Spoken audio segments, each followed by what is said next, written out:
Hello everyone, welcome guys to Doki Doki once again. For those of you watching this live, I had a bit of a thing where normally I play The Sims on Sundays, but I was playing some and I wasn't really feeling it, I wasn't really feeling the vibe. So I decided to change over to Doki Doki instead because on Thursday we had such a good time, I felt like we had a good vibe going on Thursday. And I really like the game. It gives me something to do. Gives me something to read, which is always fun.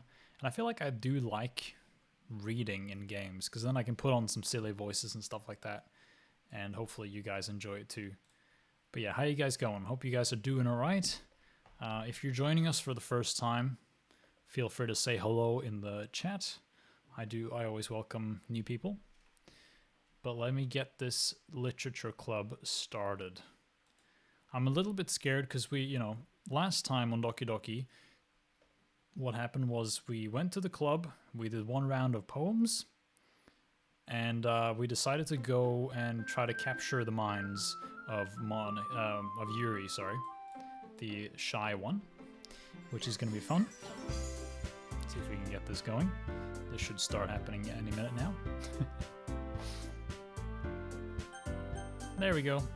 But yeah, we are gonna try to say hello to Yuri and be most friends with her, because apparently that's part of this. Like, this game is kind of a dating sim, right? So you're supposed to kind of pick one of the girls and go for them, but the game gave me a warning saying that it's gonna be super scary and disturbing imagery. We've played for 2 hours, nothing scary so far. There have been hints about that something might happen, like there's been talk of knives and stuff, and maybe something red, maybe blood. I don't know. So, really, you can use the skip button to fast forward through text you've already read. Okay. Well, there you go. I don't know if I need that. But anyway. So we've read the poems of all of the other ones, of Yuri, Monica, and Sayori. So now it's just Natsuki left to read. So hopefully this will be alright. Early today. Hey, Mysterious, man. Oh, thank you. Thank you for coming in, man. Yes. Well, I said last time that I would start streaming an hour earlier. So I've already been playing some Sims, right? But I was playing it and I changed my mind and now we're playing Doki Doki. So, yep, I guess you could say I'm earlier than normal, but hopefully that'll be normal. The normal going forward. But yeah, thank you so much for showing up, man. It's nice to have you in the chat. So let's show our poem to Natsuki. All right, let's see what she says of this whole thing. I liked your last one better. Really? Well, yeah, I can tell you were a little more daring with this one. But you're really not good enough for that yet. It fell flat. That may be true, but I just wanted to try something different. I'm still figuring this all out. I mean, I always like poems that aren't trying too hard. I hate when people try to sound fancy or add more meaning just by using annoying and complicated language. Just make it simple, cute, and to the point. Yuri's head over heels for all this cryptic nonsense, but I see right through that bullshit. Ha! How are you going, Mysterious, by the way? You didn't say how you were doing. I'm curious to hear from you. Oh no, I missed the best part. How's Santa? Santa's doing alright. There's not much happening right now. That's why I didn't want to play The Sims. I don't know. It's weird. You didn't miss much.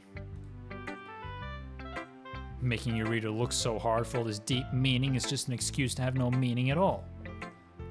I guess that's one way to look at it. Well, everyone has their own opinion. But my opinion is the best opinion. I'm sure you figured that out already. I'm fine learning and stuff. Oh yeah. Oh, that's good, man. That's good. I'm glad you're prepping yourself for the exams. I'm doing all right. Yeah, I've had cake and stuff today. I think I didn't eat enough today because by dinner time I was so kind of shaky and weird. And I'm still feeling a little bit weird from that, but hopefully I'm gonna feel better over the stream. Anyway, here's my poem. Maybe you'll learn something. Poetry Hour with Thomas. Amy likes spiders. You know what I heard about Amy? Amy likes spiders. Icky, wriggly, hairy, ugly spiders. That's why I'm not friends with her. Amy has a cute singing voice. I heard her singing my favorite love song. Every time she sang the chorus, my heart would pound to the rhythm of the words. But she likes spiders. That's why I'm not friends with her. One time I hurt my leg really bad. Amy helped me up and took me to the nurse. I tried not to let her touch me. She likes spiders, so her hands are probably gross. That's why I'm not friends with her. Amy has a lot of friends. I always see her talking to people. She probably talks about spiders. What if her friends start to like spiders too? That's why I'm not friends with her. It doesn't matter if she has other hobbies. It doesn't matter if she keeps it private. It doesn't matter if it doesn't hurt anyone. It's gross. She's gross. The world is better off without spider lovers. And I'm gonna tell everyone. These don't seem like poems to me. These seem like personal attacks, which, that's not the worst thing in the world. Not bad, right? It's quite a bit longer than yesterday's. Yesterday's was way too short. I was just warming up. I hope you didn't think that was the best I could do. No, of course not. Anyway, the message is pretty straightforward in this poem. I doubt I have to explain it. Sometimes you can explain complicated issues with much simpler analogies. And it helps people realize how stupid they're being. Like, anyone would agree that the subject of this poem is an ignorant jerk. How do you know people like that? Of course. It's about how everyone thinks That doesn't matter. It can be about anything. I wrote it to be easy to relate to. Everyone has some kind of weird hobby or a guilty pleasure. Something that you're afraid of. If people find out, they'd make fun of you or think less of you. But that just makes people stupid. Who cares what someone likes as long as they're not hurting anyone and it makes them happy? I think people really need to learn to respect each other, respect others for liking weird things. Huh, that's funny. Yuri wrote about something similar today. Huh? Did you say Yuri? Yeah. She said her poem was about an unusual hobby of hers. I didn't really get it, but she said something similar to you. That people shouldn't make each other feel insecure about those things. Really? Well, I mean, Yuri's pretty weird, so I wouldn't doubt that she has some weird hobbies. Not that there's anything wrong with that. It's not like I wouldn't judge her or anything. Natsuki has trouble finding words. I guess I should try not to be so mean to her. If she feels insecure about her weird behaviors and stuff. I mean, I always hate people who make me feel insecure. And Yuri made me feel insecure yesterday. But the way you put it, it sounds like she's learned her lesson. Well, I would say so. Even if her writing style is really different, I'm sure she'll appreciate the message in your poem. It's what I do best, after all. I don't like writing unless there's a good message to take away from it. Dark Show Doofus, hey Patrick, how you going, man? Who is your best girl, Thomas? Well, I have chosen Yuri to be the one that I'm going to pursue in this wonderful dating sim, so we'll see how that goes. But yeah, we're currently doing round 2 of poems right now. Like, conveying emotions is important, but I want to make people think, not just feel. I is good. That's good, Pat. That's good. Remember that. I'm going to write a good one for tomorrow, too, so look forward to it. There we go. Okay, everyone. We're all done reading each other's poems, right? I have something extra planned today, so if everyone could come sit at the front of the room. Is this about the festival? Well, sort of. Ugh, do we really have to do something for the festival? It's not like we can put together anything good in just a few days. We'll just end up embarrassing ourselves instead of getting any new members. That's a concern of mine as well. I don't really do well with last-minute preparations. Don't worry so much. We're going to keep it simple, okay? We won't need much more than a few decorations. Sayori has been working on posters, and I've designed some pamphlets we can give out during the event. Okay, that's great and all, but that doesn't tell us what we're actually going to be doing for the event. Ah, sorry, I thought you heard about it already. We're going to be performing. Oh no, are they going to use my body as an instrument and play me like strings? Jesus Christ, this is frightening. Performing? Monica? Yeah, we're going to be having a poetry performance. Each of us are going to choose a poem to recite during the event. Like a satanic ritual, is that what you're saying? Jesus. But the cool part is, we're also going to let anyone else come up and recite poems too. Sayori's putting it on all the posters in case anyone wants to prepare ahead of time. Sayori, who's been coloring a poster, holds it up for us to see. Are you kidding me, Monica? You didn't already start putting those posters up, did you? Well, I did. Do you really think it's that bad of an idea? Well, no. It's not a bad idea, but I didn't sign up for this, you know. There is no way I'm going to be performing in front of a group of people like that. I agree with Natsuki. I could never, in my life, do something like that. Imagining it, Yuri shakes her head in fear. Guys. No, Sayori. I understand where they're coming from. Remember that Natsuki and Yuri have never shared their poems with anyone until just a couple days ago. It's a lot to ask for them to recite their poems out loud to a whole room full of people. I guess I kind of overlooked that one. So I'm sorry. But I still think we should give it our best. We're the only ones responsible for the fate of this club. If we start the event and each put out a good performance, then it will inspire others to do the same. And the more people who perform, the better we'll be able to show everyone what literature is all about.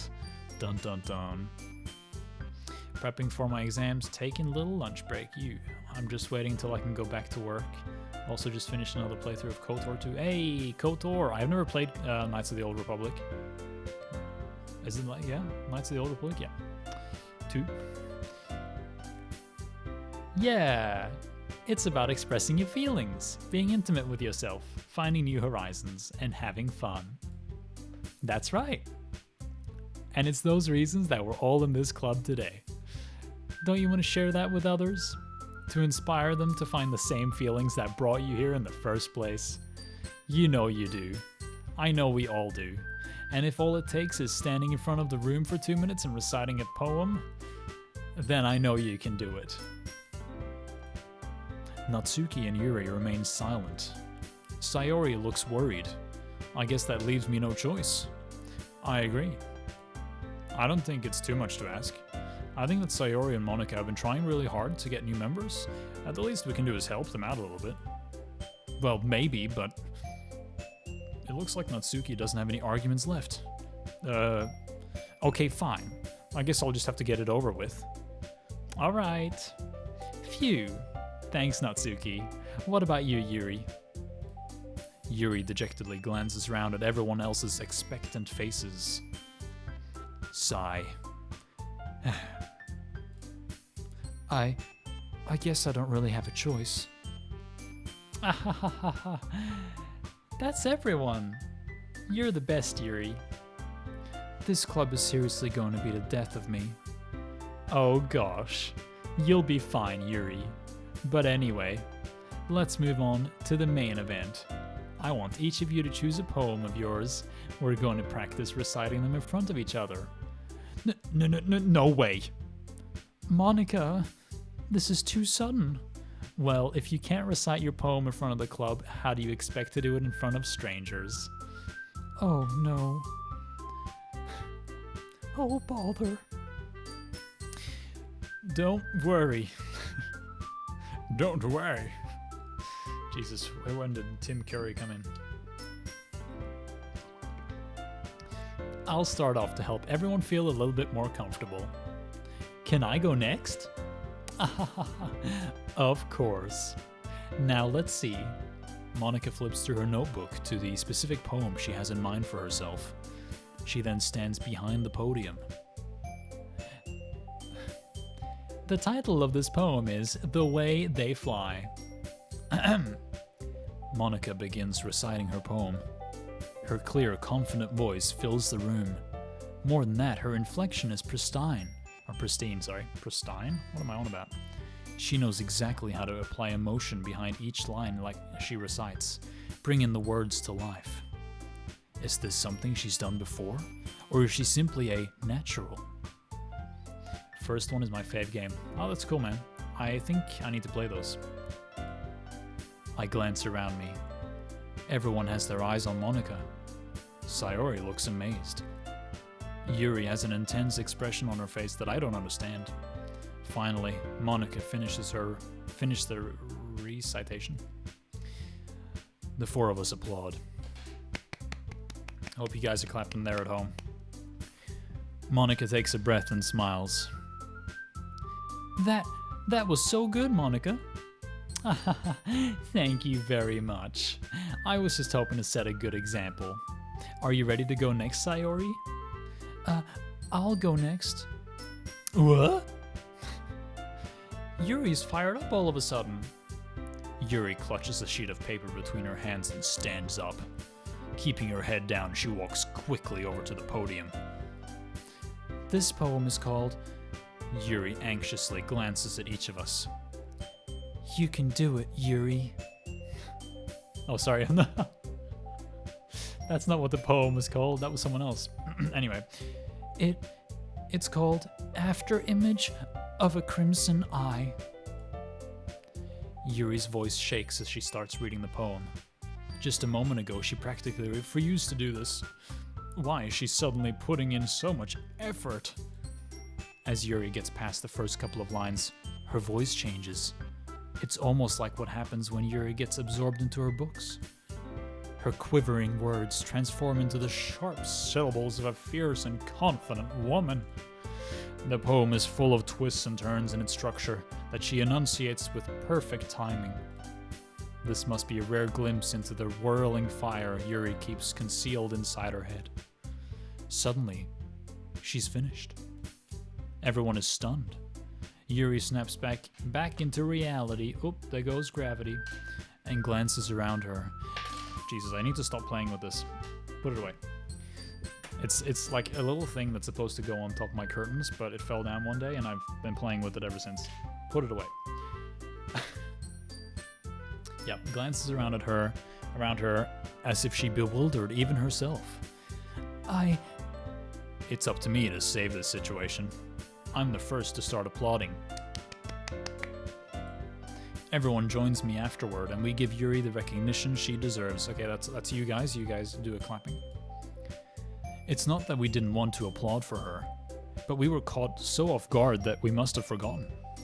As we applaud, Yuri holds the poem to her chest and rushes back into her seat. Yuri, that was really good. Thank you for sharing. Looks like Yuri is down for the count.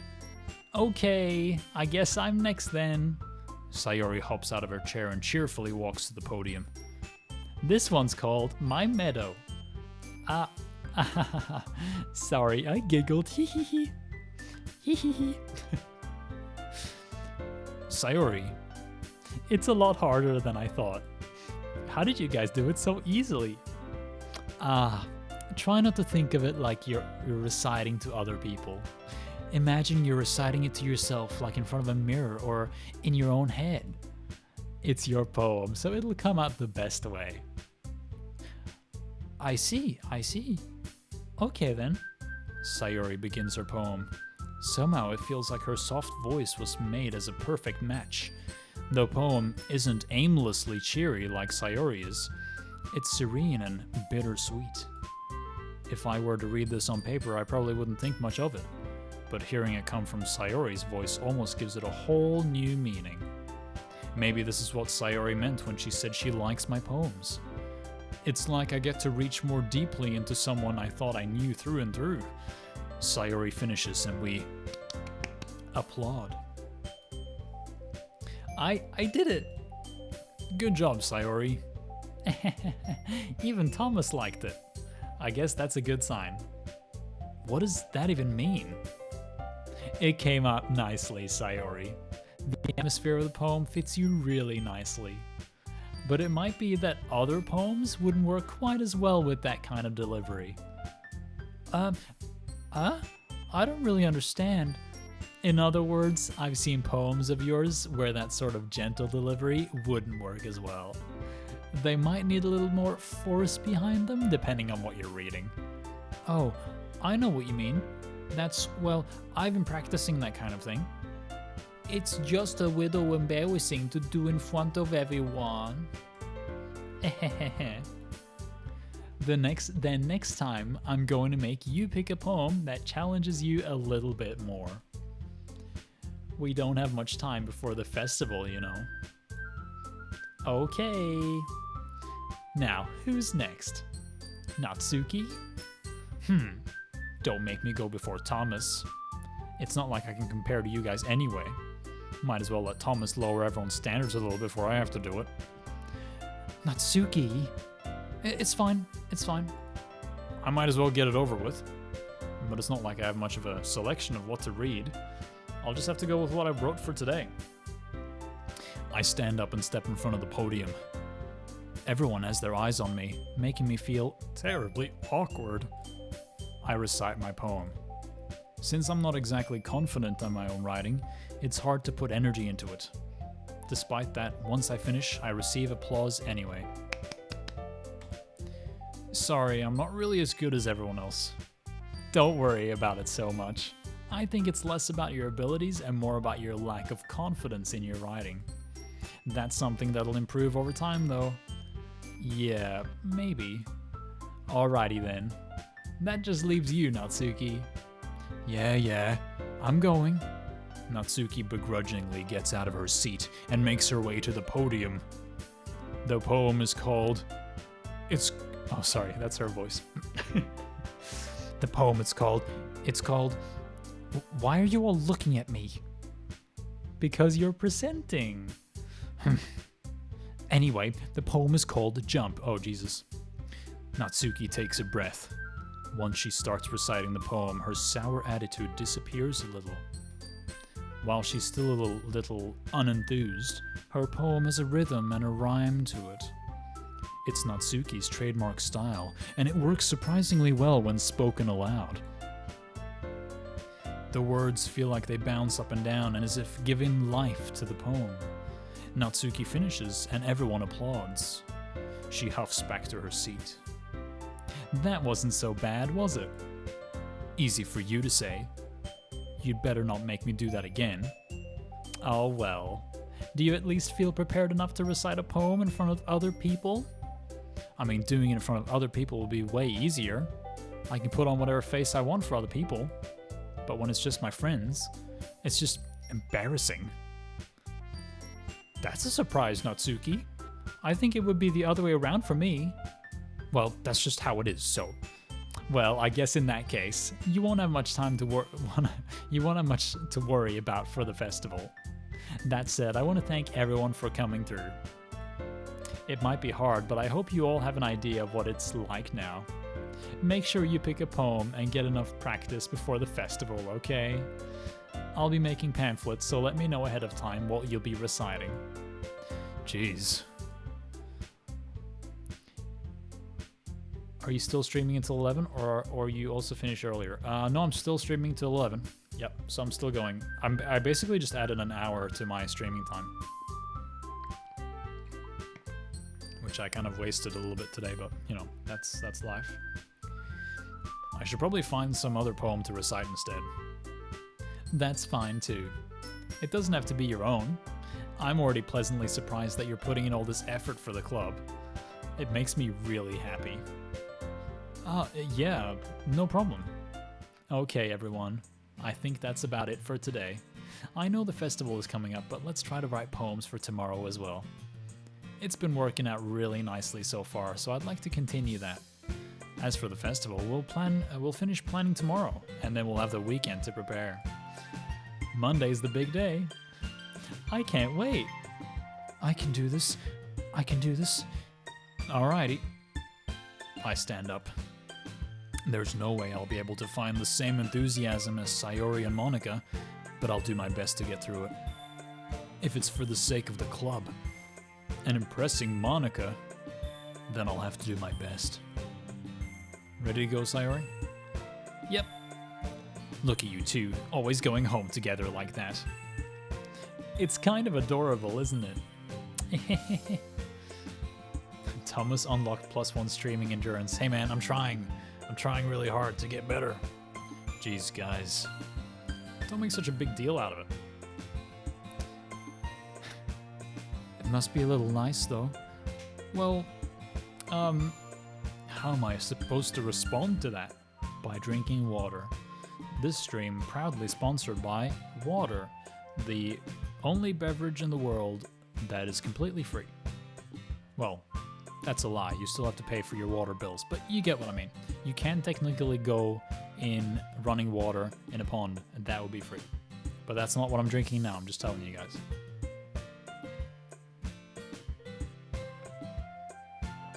Excuse me. It's okay, Thomas. You don't have to say it. Whatever. Let's go already. We're heading home. I walk home with Sayori once more.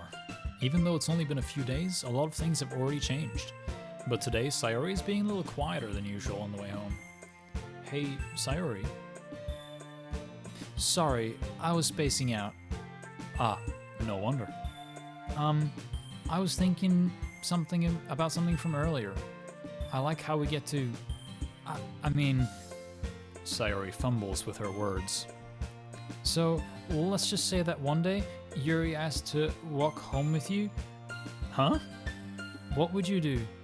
What kind of question is that? You're kind of putting me on the spot here. We know it is pond water. You don't need to lie to us. Oh god. Patrick, you found me out. You discovered my secret. That's how I fill up my water bottle. I go out to the local river. It's like a river by the train station. It's a little bit polluted, but it's fine. Like it adds a nice taste to it. So I scoop it up with my water bottle and I drink that. It tastes really nice.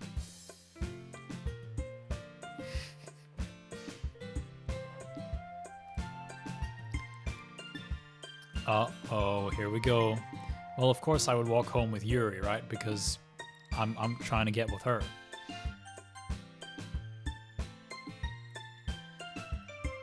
Walking home with Yuri, huh? Why does the thought of that make my heart pound? Oh, I mean, given how hard it is for her to socialize, I would feel awful turning her down, so... Isn't she so beautiful and smart? That has nothing to do with what I just said. You admitted it. Jeez. There's not even a point in speculating something that's never going to happen. Well, maybe, but I just like to think about it. It's not long before you won't need me anymore, you know? Need you? Sayori, I can't figure out how you're seeing things in your head right now. Sorry. Everyone is different. Nobody in the club is a replacement for you. If you say so. The conversation trails off and I'm left feeling awkward. But it was kind of her fault for trapping me with such a weird question. I can't just lie to her, but if there's something that makes her happy, I would hate to take that away from her. That's why I said there's no point in speculating. Then again, the festival is only a few days away. Who knows what will happen in that time? Bum bum bum. Uh-oh. Uh-oh. Time to make a poem. Ooh, ooh, yeah. Time to make a poem.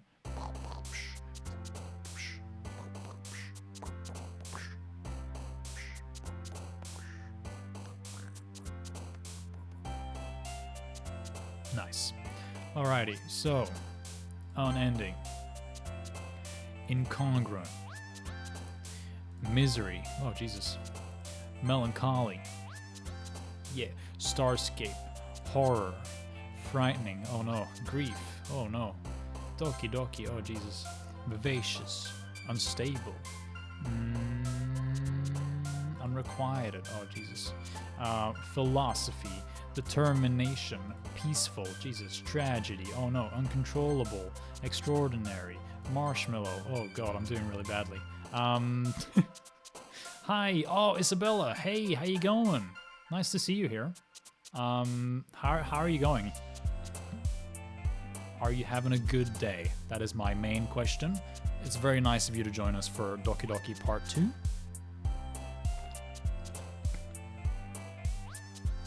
Okay. Covet. Covet. All right. Has someone made like a remix of this music? It's like it could make it for a really good rap track, you know? Yeah, I'm great. That's nice to know, Isabella. Are you ready for some like some mint Yuri thirsting? Gosh, that sounds really bad. I don't want to say that. That sounds awful. Jesus. You know what I mean. Ugh, that's just embarrassing. What am I on about? Ugh. Anyway, Monica says, "Oh man, I'm the last one here again. Don't worry, I just walked in too. Were you practicing piano again?" "Yeah." "You must have a lot of determination. Ba-da-da-ba. Starting this club and now picking up piano? Well, maybe not determination, but I guess passion. Remember that the club wouldn't be here if it wasn't for all of you. And I'm super happy that you're all willing to help out for the festival too." Ah! That's her face right there. It's a bit of a feeling. "I can't wait for the festival." She's turning more and more into a goblin with her voice. Goblin. Sorry. I think I'm on something. Jesus. It's gonna be great. Eh? Weren't you complaining about it just yesterday, Natsuki? Well, yeah. I'm not talking about our part of the festival, but it's a whole day of school where we get to play and eat all kinds of delicious food. You sound a bit like Sayori all of a sudden. Oh no, has she eaten her? Has she eaten her and like consumed her body? Jesus Christ, guys. This is frightening. See, I'm making up all these theories in my brain because I don't know this game. Like, I have no idea what's gonna happen. I just saw that warning, and I know this game is gonna turn to shit. So, and by shit I mean like really spooky. So I'm just speculating every piece of dialogue that I get delivered. You know, it's a bit scary. All right, it's a bit scary. Monica, do they usually have fried squid? Squid? That's a pretty specific thing to look forward to. Oh, come on. Are you saying you don't like squid? You of all people? Eh? I didn't say I don't like it. Besides, what do you mean by you of all people? Because it's right in your name. Monica. Buh? Does that mean like a squid in Japanese or something? I don't know. Goodness me. That's not how you say my name at all. Also, that joke makes no sense in translation. Buh? Ah, never mind. Is she like the game developer? Is that her role? I feel like she's a very meta person. Let's just focus on our own event for now, okay? Fine. Your reactions aren't as fun as Yuri's or Sayori's anyway. Excuse me. Where is Sayori anyway? Oh, there you are. Sayori is sitting at a desk in the corner of the room, looking down at nothing. I walk over to her. Hey, Sayori. I wave my hand in front of her face. What? You're spacing out again. Sorry. Don't mind me. You can go talk to everyone else. Oh gosh, oh no, let's not do that. Huh? Is everything alright? Of course. Why wouldn't it be? It just feels like you're a little off, Jesus Christ. They're really like grinding you slowly into it. Sorry for assuming things. Geez, you worry too much about me. I'm fine, see? Sayori shows me a big smile. Don't let me distract you from having fun with everyone. Well, alright. If you say so. I worriedly glance at Sayori before turning back toward everyone else. But the conversation has already dispersed with everyone back at their usual activities. Maybe I should ask Monica if she's noticed anything about Sayori recently. Since they've been preparing for the festival, they must be spending a lot of time together. I timidly approach Monica, who is shuffling through some papers at her desk. Thomas, what's up? Hey, this might sound a little strange, but have you noticed anything up with Sayori recently? Anything up with her? In what way do you mean? Maybe I'm reading into it a little bit too much, but she seems a bit downcast today. Oh, you think so? I can't say I've noticed anything about her. Monica peers across the room at Sayori, who's idly dragging a rubber eraser up and down her desk. Jesus Christ, she's going crazy. Just because I said that I would walk with Yuri, just because I said that, now she's all depressed. You can't win, all right? You can't win. That's the problem. You can't win no matter what you say to these girls. You can't win. Maybe there's something on her mind, but I'm surprised. I'm not the one asking you, Thomas. You certainly know her a lot better than I do. Yeah, but she's never really like this. She's always talked to me about things that bothered her. But this time when I asked her, she was really dismissive. Sorry, I know it's not your problem. I just wanted to ask if you knew anything, so I'll drop it now. No. It's important to me too. I mean, I'm also friends with her. And I also care about the well-being of my club members, you know? Maybe I'll try talking to her myself. Eh? Are you sure about that? She seemed like she wanted to be left alone. Are you sure? Maybe she just has a hard time bringing it up with the person of interest? Person of interest? What do you mean by that? I'm saying that maybe the thing on her mind is you, Thomas. Have you thought about that, you little shit? Me? How on earth would you come to that conclusion? Well, I probably shouldn't say too much, but Sayori talks about you more than anything else, you know? Eh? She's been so much happier ever since you've joined the club. It's like an extra light was turned on inside of her. What? No way. Sayori is always like that. She's always been full of sunshine. Yeah, when you're around, Dingus. It's not any different now than it always has been. You're so funny, Thomas. Have you thought that maybe you've always seen her as so cheerful because that's just how she is when she's around you? Ah, I said too much. Shouldn't have said that. I'm sorry. What do I know anyway? I didn't mean to jump to conclusions, so you should just forget about what I said. I'll try to talk to her, so try not to think about it for now. Ah, alright. Monica smiles meaningfully. I know she said to forget about it, but I already know that I won't be able to get her words out of my head. It's that meme where there's like math equations going around your brain. That's it. Monica stands up from her desk and walks across the room to where Sayori is sitting. I watch her kneel down next to Sayori and gently talk to her, but she's keeping her voice so quiet that I can't hear her from here. Oh my god, are they plotting my murder? Are they gonna chop me up into bits and eat me around the dinner table while they're reading their poems out loud to each other? Jesus Christ. I sigh and sit myself down. I know Sayori told me not to worry about her and to have fun with everyone else, but that's impossible to do when she's behaving like this. Exactly how much do I care about her that I'm letting this weigh me down so much? Now it feels like I'm the one behaving out of the ordinary. But there's nothing I can do besides wait for Monica. Why does it feel like I'm being watched? I glance around the room. Suddenly, I notice Yuri peering at me from over her book. But she looks away just as quickly, with a flustered look on her face. I realize that she won't get anywhere like this. I've never really seen Yuri approach anyone or start a conversation on her own accord, so I have no choice but to approach her myself. By now, it's a little easier for me to do that. I stand up from my desk and I sit in one next to her own. I didn't mean to bother you or anything. Relax, you didn't even do anything. But I could tell that you wanted to be alone with your thoughts. Alone with my thoughts? How were you even able to tell that I was thinking like that? Well, it's something that I do a lot, so it wasn't hard for me to spot based on your posture and expression. Not that I was staring or anything. I didn't do anything creepy like that.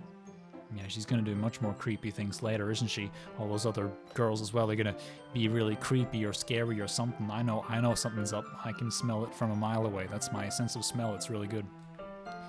It's really bad, actually, so that's a lie. I'm sorry about that. In any case, I guess you were right. I'm sorry if I caused you any concern. Don't apologize. Your troubles are only the concern of those who willingly share in that concern. Of course, there are certainly those who find the most comfort in keeping to themselves. But if you would prefer to share what's on your mind, then I would be glad to listen. It's really not that big of a deal. I was just feeling a bit uneasy about Sayori. Sayori? Yeah, she seems a little off today, but when I asked her about it, she didn't want to admit it to me. So I can't help but wonder if something happened to her. Oh, that's quite romantic. What? Sorry. I didn't mean to say something so stupid. Sorry, I'm just automatically adding in these, like, anime breathing sounds, like... You know, I love those. They're great. It's the only place in the world where you'll find that in media. Do you smell power outlets? How can you smell an electronic girl? Yeah, man, I smell power outlets, and I can smell a computer game because I pick up on the sweat, you know, the Fortnite sweat. It's not that, I just didn't want you to misunderstand. Sayori and I have just been friends for a long time, that's all. Ah, I see. Then perhaps it is unusual for her to be dismissive to you about her feelings. Or maybe I'm just reading into it a little bit too much. Thomas, the world is full of meaning, often hidden deep beneath plain sight.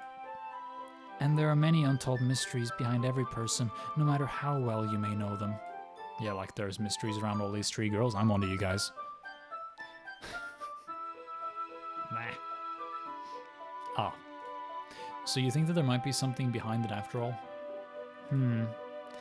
I think that Sayori is a very complex person. Her mannerisms on the outside don't always match what may be going on inside her head, and she may not always know what she wants. I noticed her strange behavior today too. And I also feel... Jesus Christ, these guys are killing me. Goodness me.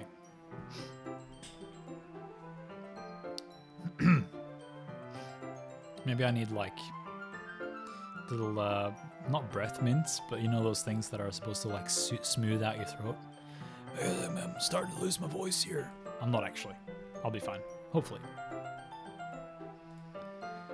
But in your case, it looked like she was fully occupying your thoughts, wasn't she? Well, I guess that was the case. Sayori, she really means a lot to you, doesn't she? I guess. But you don't need to put it that way. We're just good friends, that's all. Yuri suddenly looks deeply into my eyes. Her expression is gentle and curious, as if she was searching for something. She trying to steal my gold. Embarrassed, I avert my gaze. Sometimes, a person's mysteries are untold even to themselves. And you, as someone honest and caring, may uncover feelings you weren't aware were in you. That is, I think that she would be a very fortunate person to have you feel that way about her. Yuri, you're giving me too much credit. I'm a pretty simple guy. Is that where simp comes from, you know? I mean, I know it isn't, but is that where it comes from? Simple? Maybe. Who knows? What can I say? I'm just a simple guy. So I think I'm pretty good at understanding my own feelings. I'm not nearly as sophisticated as you. That's not a compliment, is it? It is what it is. Anyway, as long as we're here, why don't we do some reading? Well, as long as you're okay with it. Yeah. I should be taking my mind off this whole thing anyway. Why don't we go ahead and get started? Yes. Let's. Actually, I have a request. Do you mind if I make some tea first? No, not at all. Thanks very much. If there's one thing that can make my reading time here any better, it's a nice cup of tea. Not to mention for yourself as well. Oh no! Do you think she's gonna poison my tea? And then I drink it and they like bring me over to their sex dungeon? And they do terrible things to me? and then I'll be traumatized for life and I won't be able to sleep tonight. I don't know. I figured out that that's a way to make myself cry if I really wanted to.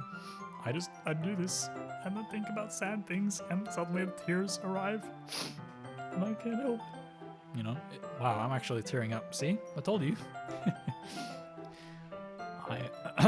Jesus Christ, I took that a bit too far. Anyway, Yuri stands up and makes her way to the closet. I follow and watch as she retrieves a small water pitcher from the shelf, the kind with a filter inside. Can you hold this for a second? Sure. Yuri hands me the water pitcher and also fetches an electric kettle. I'm gonna plug this in at the teacher's desk, and then we'll go get some water. Love juice. Jesus Christ. This is scary, man. She walks past me and sets the kettle down on the teacher's desk. I simply watch her movements. To my surprise, the way she moves really contrasts her speaking mannerisms. Especially because of her long legs, Yuri appears elegant and methodical. Okay, may I have the water pitcher? Thanks, I'll be right back. I might as well walk with you. Yeah, why not? Shall we go then? Yeah. Where are you two off to? Hey, Yuri was gonna make some tea, so I suddenly realize how weird it sounds to explain this to Monica. We're just filling the water pitcher. Okay. Sorry, I was just a bit curious. That's kind of a one-person job, isn't it? That's... Monica, please mind your own business for once. Or do you want to tell me there's something wrong with helping involve Thomas in club activities? Eh? My mouth gapes. Well, I suppose there's nothing wrong with that. Then let's go, Thomas. Yuri quickly exits the room, and I follow. Let's make tea. Let's make tea. Oh no, the music stopped. Does this mean it's gonna get scary? Once in the hallway, she suddenly puts her forehead against the wall. I spoke without thinking. How could I say something like that? Yuri, something about the way she said that, it made me feel so irritated. What's wrong with me? No, Yuri, I think you did the right thing. I wasn't expecting it, but it's also not right for Monica to judge people like that. Thomas, how come even when I do something bad, you're being nice to me? Because nothing that you do is as bad as you make it seem in your head. Nobody's perfect. We have emotions, and we can't always hide them away. But you always amplify things in your head. Your mind turns a light rain shower into a hurricane. No. Wouldn't you hate me for something as terrible as that? Why would I hate you? I can't hate someone for having emotions. What kind of friend would do that?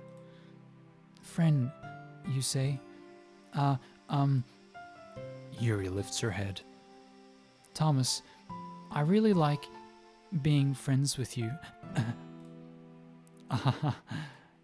Thanks, Yuri. I like being friends with you too.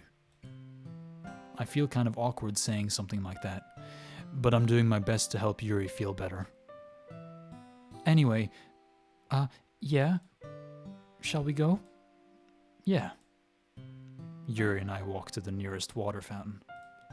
Once we fill up the water pitcher, we return to the classroom. Okay, just a quick side note. How can this game be so cute and adorable and, you know, heartfelt and really nice?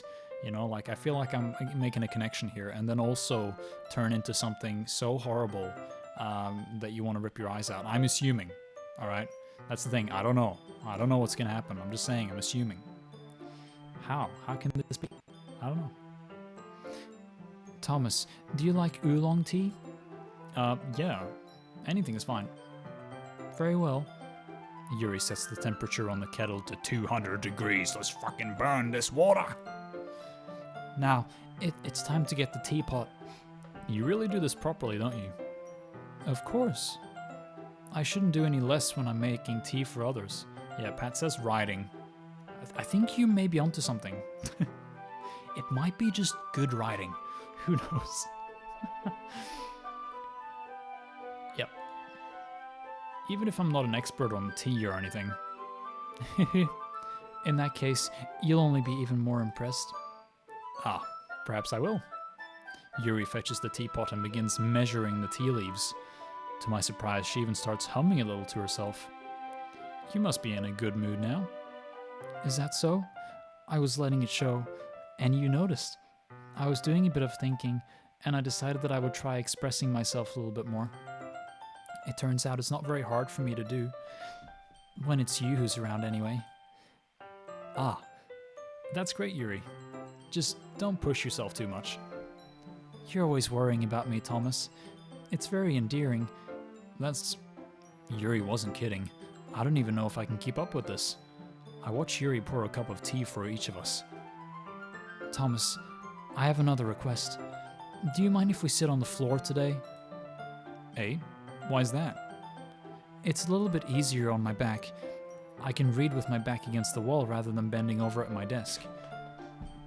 That reminds me to sit up and do a stretch. Oh my god. Oh, jeez Louise. Can you see the rock? You can't really see him today. Ah, sorry. I didn't realize. No worries. I just have back pain fairly regularly, so I do my best to manage it. Is that so? I wonder why that is. It's most likely because your posture, right? Always hunched over like that while reading? Yes. I have terrible reading posture, so that's why we should sit on the floor. Is she up to something scary? Like, is she hunched over? Like, I don't know. I don't even want to start thinking about that one. Fair enough. I'll go ahead and get the book. I retrieve the book from my bag. Ah, I've got some chocolate as well. It's a bag of small chocolate candies that I kept hidden from Sayori's candy radar. Candy radar? Pat, no, it is because of her boob size, silly. Oh, okay, sorry. I forgot about anime girls and their humongous boobs. Can't be good for anyone. Oh. Oops. It's a bag of small, candy radar. I take it, since it'll go well with the tea. Yuri and I then sit against the wall, teacups at our sides. As if in sync, we assume the same reading position as last time, each holding one half of the book. Except this time, our bodies are even closer to each other. I can't see too well. Yuri slides closer until our shoulders are touching. How am I supposed to focus on reading like this? Yuri was always kind of cute, but when she's being less apprehensive, it's almost more than I can handle. It's too much, guys. Too much for me, man. Too much. Your teacup. Yuri hands me my teacup, holding it with my hand that's not holding the book. I end up in a position that makes it even harder to focus, because now I need to worry about making sure I don't accidentally touch her chest. Meanwhile, Yuri hasn't noticed a single thing. A single thing. That's my Norwegian peeking out. I cannot say thing. I say ting. Ting ting tingaling. Hey ho. Gosh. She wears her intense reading expression, and I can only presume the world around her has faded away. I use all of my willpower to focus on reading. After a few minutes, I finally manage to relax a little. I put the teacup between my legs. What? Why? And fumble with the chocolate wrapper. Is she gonna spill it all over my pants? Is that what's gonna happen? Sorry. I briefly let go of the book to finish opening the wrapper. You can have as much as you want. Oh, that's okay. I won't take any. Hey, what? You sure? Well, if I touch it, then it might get smudges on the pages. Ah, you're right. I didn't even think about that. My bad. No need to apologize. I'll hold the book, okay? Are you sure? Of course. Of course. Sorry. Yuri opens the book with both hands. Wow, it's even dust coming in from the windows. She holds it so I don't have any harder of a time reading from it. But as a result, her left arm is practically resting on top of my leg. Well, in that case, Yuri's already totally focused on reading again. I take a chocolate candy and pop it in my mouth. Then I take another chocolate and I hold it up to Yuri. She doesn't even look away from the book. She simply parts her lips as if this situation was completely natural. Because you know, guys, it's completely natural. There's nothing wrong about it, alright? Completely good, completely fine. Don't worry about it. But that means I can't stop here. I apprehensively place the chocolate in her mouth. Wow, I like how it's like barely hanging on there. That's it's just to the edge. Just like that, Yuri closes her lips over it. Hey? Yuri's expression suddenly breaks. Did I just... Yuri looks at me like she needs to confirm what just happened. Is she allergic to chocolate and is she gonna have like a big breakout and then kill me with a knife? Who knows? Thomas, sorry. I guess I shouldn't have done that. That's... Well, you were just helping. That's something that friends do, right? I mean, not really in this kind of context, but... Yeah, that's all it was. Yeah, then you don't need to stop or anything. I see. The situation has gotten really tense. Yuri tries to return to the book, but I can tell just by her expression that even she can't focus now. My heart is pounding. I nervously take another chocolate between my fingers, but this time Yuri's eyes meet mine. This is so sexually charged, it's crazy. Also, one thing to point out, the rest of the girls are still sitting in the classroom, right? And you know, you've all been in a classroom, you know how small they can be, so like, wouldn't they notice all this stuff? I mean, I don't know, I'm just putting it out there. I'm sure a certain girl's getting a little bit extra jelly, if you know what I mean. But this time Yuri's eyes meet mine. How did it even come to this? Yuri doesn't avert her gaze. I notice her chest rising and falling to the rhythm of her breaths. I raise my arm. Like before, Yuri parts her lips. But it's different this time. I take the chocolate and place it in her mouth. Again, why is it on the cusp of like falling out? Why don't you want to go all the way? Jesus. I feel her hot breath on my fingers. You fucking asshole. How dare you interrupt this beautiful moment between two people? Anyway, I hope, Isabella, I hope you're happy since you really like Monica. I hope you're happy that she just, interrupted us so rudely when I was really happy and, into this. Oh well, I guess we may proceed with the game, shall we? It's Kits. Hey man, how you going? Welcome to the stream. Lamau. You came here at just the right time, I guess. Okay, everyone. What? Yuri jolts back, and we're back to the comedy, guys. Sayori. Where is she? Okay, it's Kits just before you go crazy in the chat. I have never played this game before. I will tell you where Sayori is. Sayori is sitting at the back of the classroom, and she's a bit sad because we're going for Yuri. So she's a bit sad and a bit jelly, so she's in the back of the classroom, so...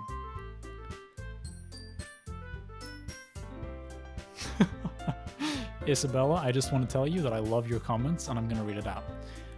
Dramatically. I don't get horny for real women anymore. It hurts to think that Monica isn't a real girl. If she was, I would peg her every night, but no, she has to be a drawing. Reality is so fucking cruel. If Doki Doki didn't exist, Jesus, I can't even keep a straight face. If Doki Doki didn't exist, I would most likely be a stupid normie with no purpose in life. Luckily, my inner desire is deeply rooted into wanting Monica to sit on my face. I don't know if that's normal. Help me. Look, Isabel, I think that's completely normal. Look, I was getting really into that chocolate bit just then, so, we all have our things, You like, Monica and face. I like chocolate. We all have our preferences. Jesus, that sounded bad as well. This game is bringing out the worst. Ha ha ha, thank you for reading it. Nah, you're welcome. I really love your comments. Thank you for typing it.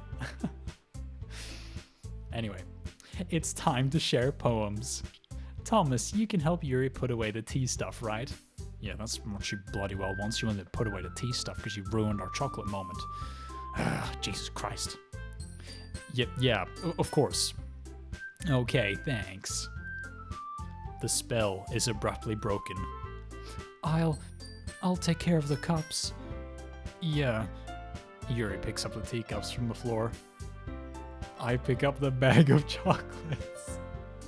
Oh no! I bet you won't read this. What, that I just read? Or something else? Are you messing with me, man? Are you messing with me?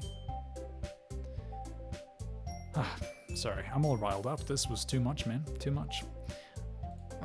In the end, we hastily clean up without so much as a word between us. I get the feeling this is something neither of us will have the courage to bring up. Okay, guys. Round 3 of poetry. That rhymed, and maybe it's a poem in on itself. Who knows? So who should I show my poem to first, then? Who should I show my poem to first? I reckon, we've spent a fair time with Yuri, but I think if we're going for her, we should still, aim to, actually prioritize her at every conceivable moment. I also think... Monica. Goodness, Isabella. You're crazy. I can't do Monica, because then we'll flip sides. Maybe I should, though, so I can call her out on her bullshit. Oh, you want Monica too, It's Kits. Alright, well, maybe... Okay, I'll save. Alright, let's just save, just in case, because Monica did say to save. But I will do Monica. Fine. Since you guys are requesting it so much, I listen to you guys, because you guys, you're writing some nice things, and I like it. Some nice PG, child-friendly stuff that just do Monica. Monica. You guys are obsessed. Obsessed. You are obsessed, Logan. Hi, Monica. I almost said her own name. Hi, Thomas. Have you thought about what you want to submit to perform at the festival? Well, I want to do Monica, lol. Yeah, it's kids. Isabella is the one who wants to do Monica, all right? Don't put this stuff on me, all right? I'm on the chocolate train, all right? Again, that sounds really bad, but we're trudging along. Being in this club is one thing, but performing in front of a bunch of people, I'll have to give it some more thought. Okay, no pressure, but whatever you do, I'm sure it'll turn out great. It would also make me happy to see. Anyway, let's take a look at today's poem. Sure. I let Monica take the poem I'm holding in my hands. Blop, blop, blop, blop. This one's good. It feels like you're not only getting more comfortable with your style, but the imagery is better than the last one I read. Just wondering, but have you been finding inspiration in Yuri's writing style? I guess so. You can't deny that she's talented. Yeah, totally.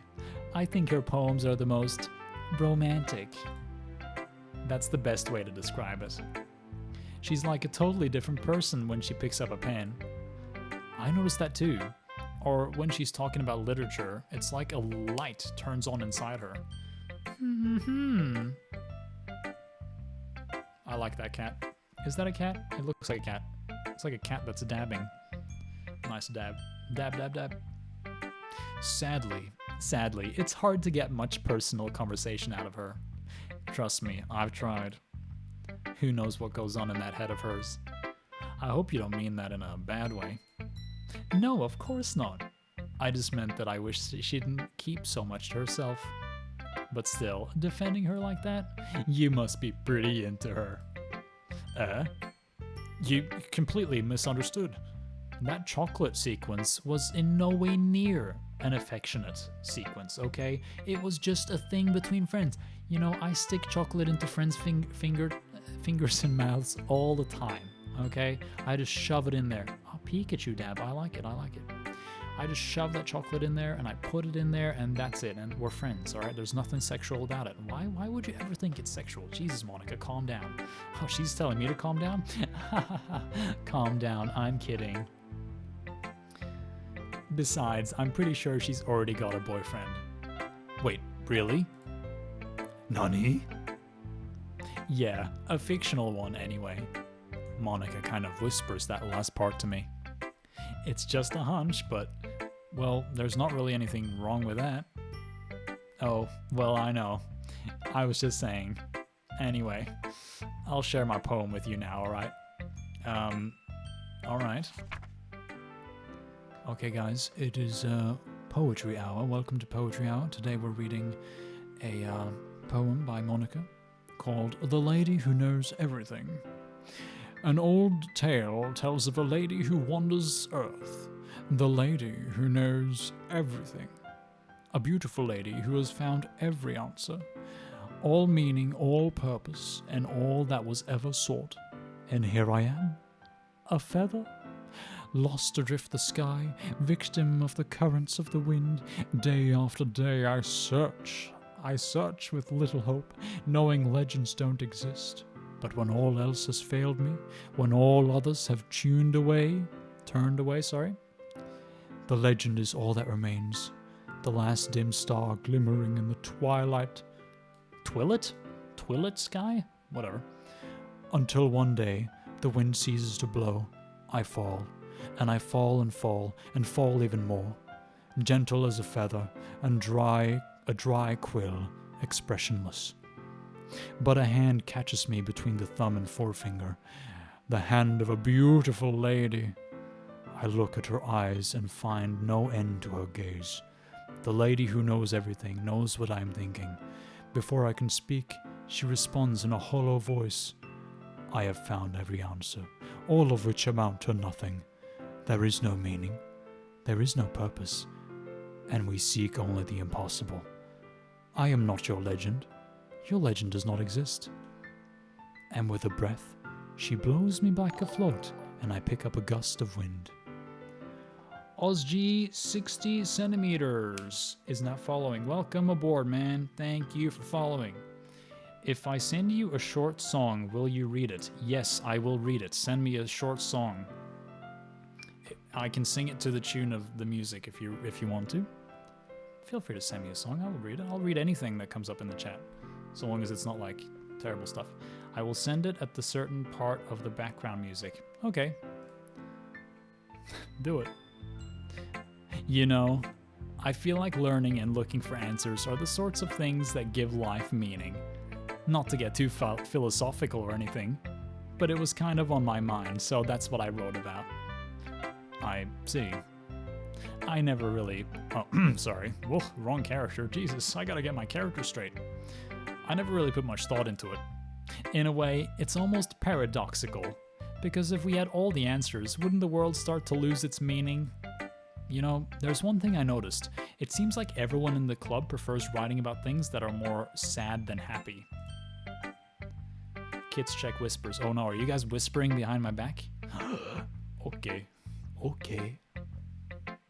It's okay, you can do that. You guys are probably talking spoilers. Don't spoil me, please. I'll be very sad if you do.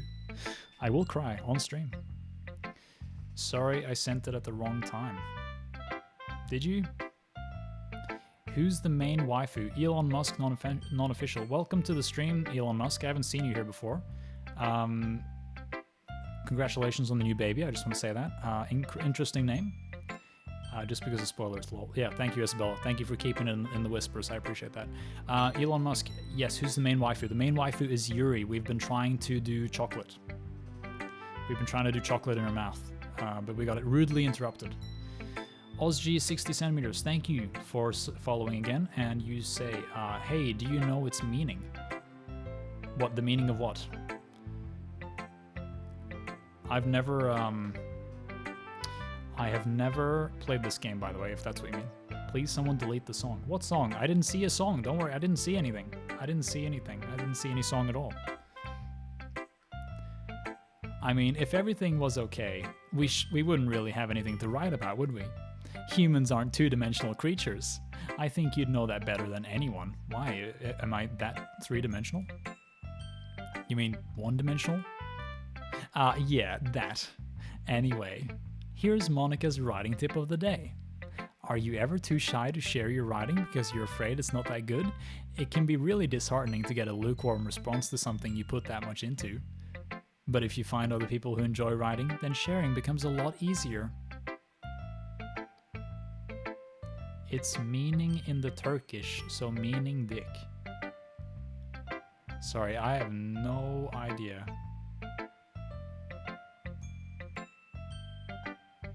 Yeah, I don't know what you're talking about, man. Anyway. Because instead of just telling you that your writing is good or okay or bad, they'll want to focus more on everything that went into it and the writing you can work on. It's much more encouraging that way, and it'll make you want to continue improving. It's almost like having your own little literature club, don't you think? That's my advice for today.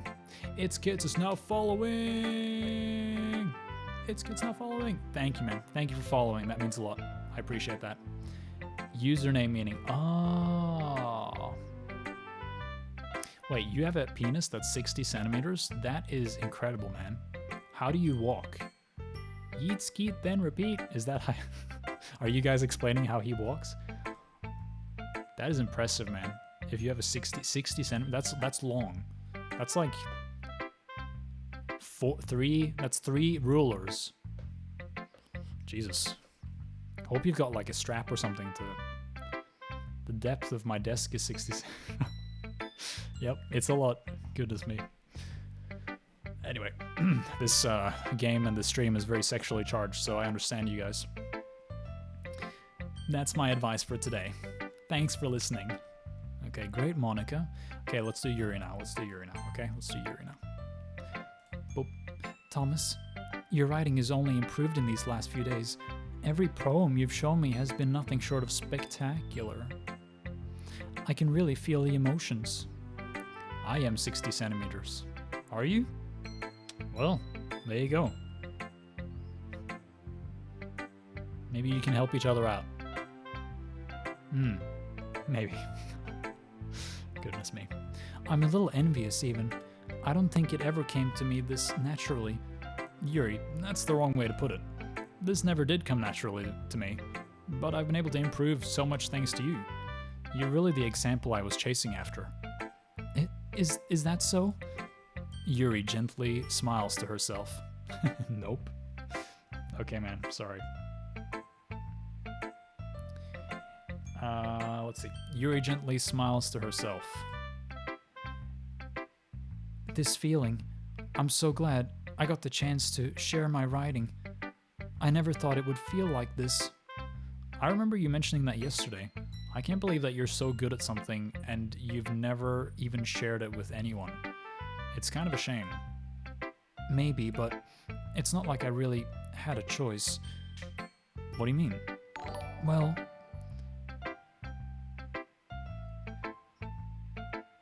Oh no, we're getting a bunch of 60 centimeter people following.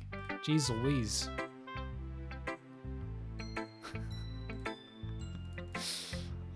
Alright, well, if you want to, I mean, sure. Oh well.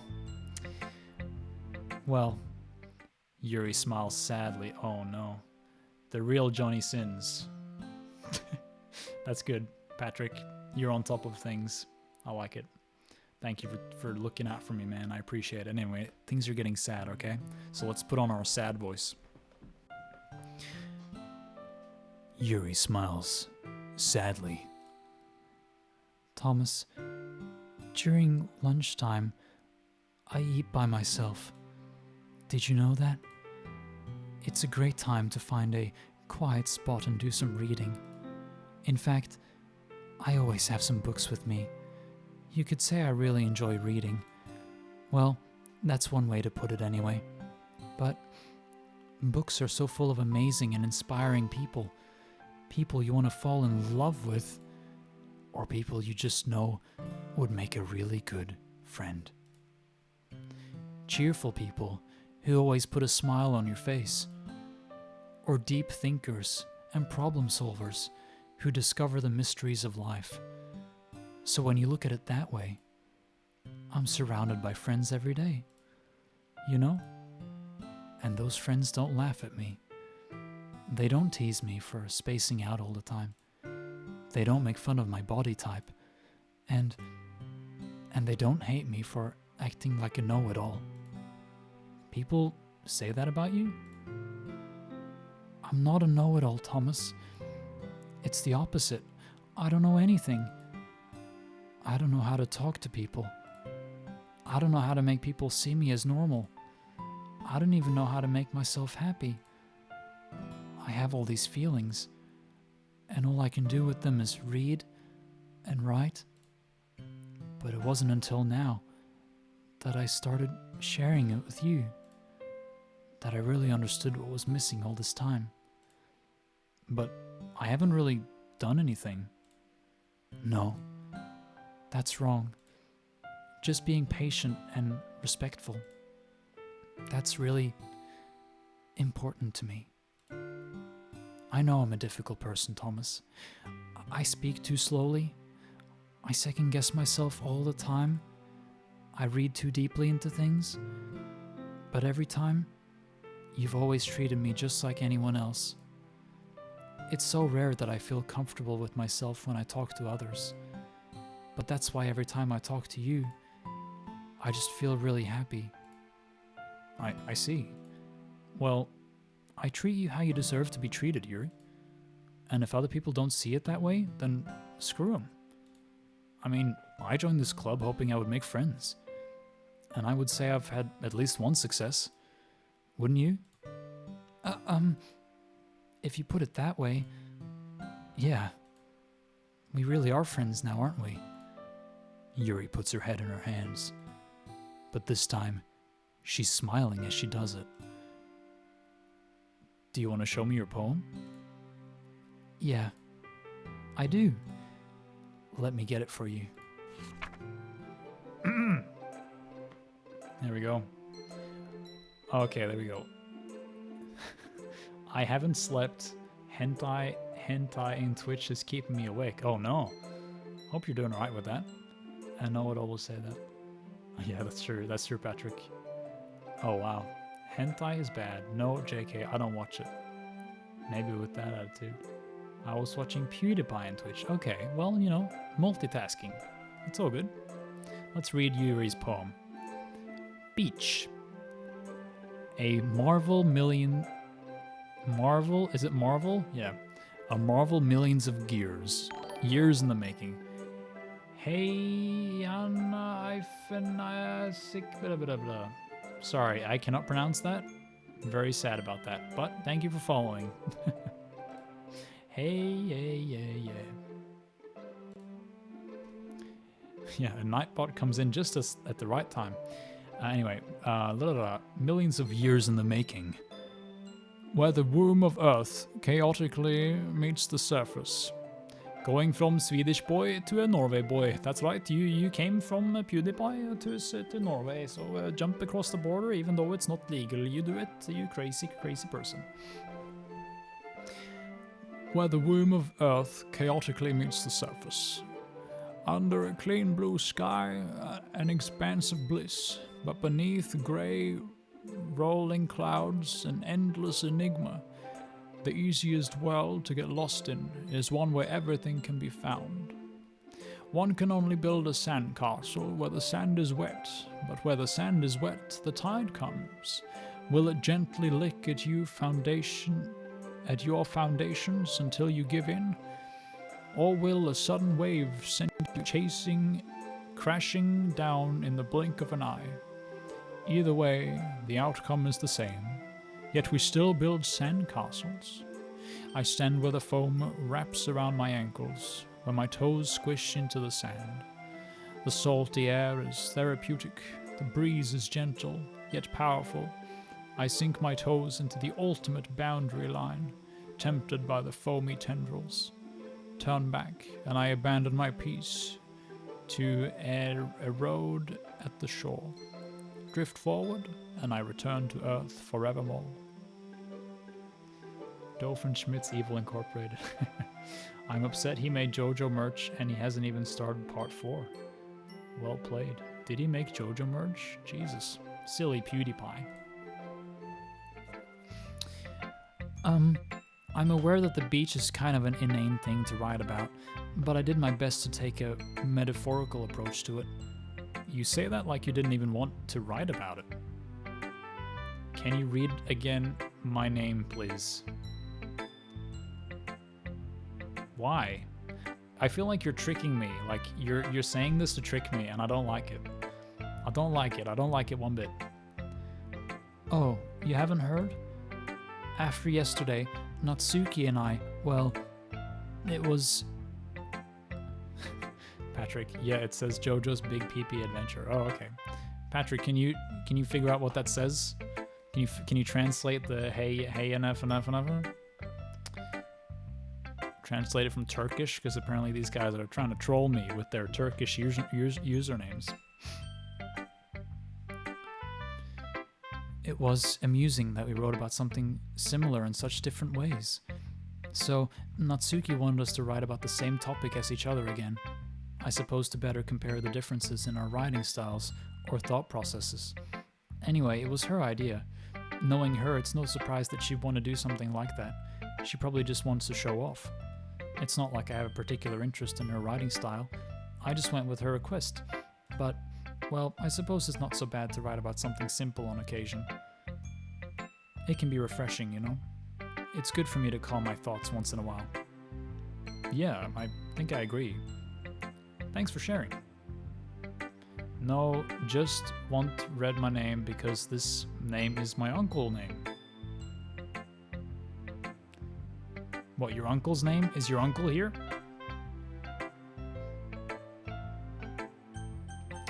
Who should I show my poem to next? Okay, chat, you decide. Who do I go for next, Sayori or Natsuki? I don't even know if this order of doing things makes any difference, but you guys, please decide.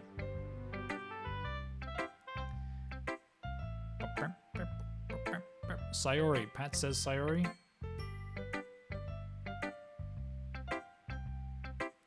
Because my uncle is dead. Oh, Jesus. That turned dark really fast. I'm sorry about that, man.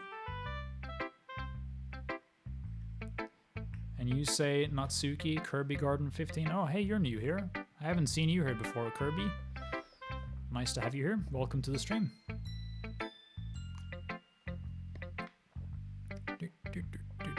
Sayori, Lu.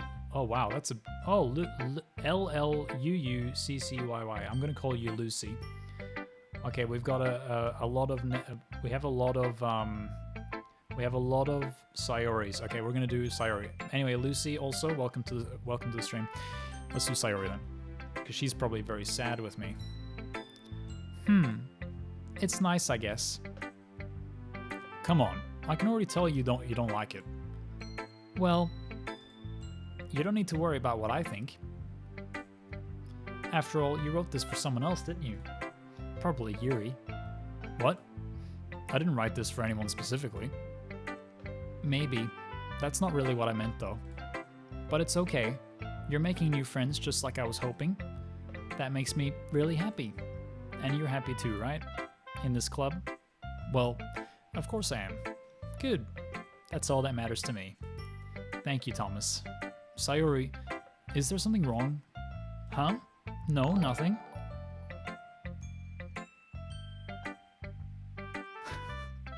You guys are going crazy. Soka since 31. Thank you for following, man. I don't know. The thing is, it's tricky now. I don't know if you're a part of this scam to like make me read some weird, interesting words. But anyway, thank you for following. I'm just a little tired today. All right. Just tell me if you need anything. I will. Don't worry about me, okay? You can go play with everyone else now, if you insist. Yay! I'm gonna go home a bit early today. Sayori? Tell Monica I wasn't feeling well, okay? I'll see you tomorrow. Before I can say anything else, Sayori cheerfully walks out of the classroom, humming to herself. So, yes. Oh my god, you guys, you're tricking me. Oh no. Wow, Sayori, she disappeared. Is she gonna, like, go home and, like, commit suicide? Ah, whoops, let's not say that out loud. Natsuki, alright, let's see what she has to say. Meh. I guess you really haven't learned anything after all. Honestly, I don't know why I got my hopes up in the first place. What? I didn't think this one was that bad. What did I do wrong?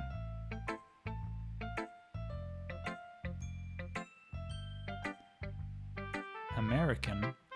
I'm not American, by the way, if you guys are wondering. I'm from Norway. I just have a weird accent. No, you're close to... Oh no, am I close to something bad? 10273. Jesus, that's a long number. And something in Japanese. You guys are going crazy in chat today. That's good, I like it. We all gotta get a little bit crazy today. Poems don't need to be all deep sounding to express something. Translate, please. It's just going to sound like you're forcing it unless you really don't suck at it. Honestly, don't bother trying to write poems like this until you're at Yuri's level. Natsuki stops short all of a sudden. Don't tell me what... You're not just trying to impress Yuri, are you? What are you talking about? And keep your voice down. You know Yuri would love this kind of, this angsty... Just because she's a talented writer doesn't mean... I mean... Looks like I'm in trouble. He said welcome. You are welcome. How old are you, bro? I'm 23. You're yellow dick? Jesus Christ, you guys are mean. I somehow struck a nerve, though what I did is beyond me. I'm so done with you. Natsuki shoves the poem I handed her back over to me. Take your stupid poem. If you wrote it for someone else, just don't show it to me. Ouch. This is what I get for letting a younger girl step into my business. Unless I was a mind reader, I was destined to be in a world of pain from the start. At least Natsuki wasn't really the girl I was trying to impress in the first place. Okay, you three. We're all done sharing poems, right? Why don't we start figuring out... Hold on a second. Is it just me, or did you say something strange just now? What? Something did sound a bit unusual. That's right. You deviated from your usual catchphrase when addressing the club.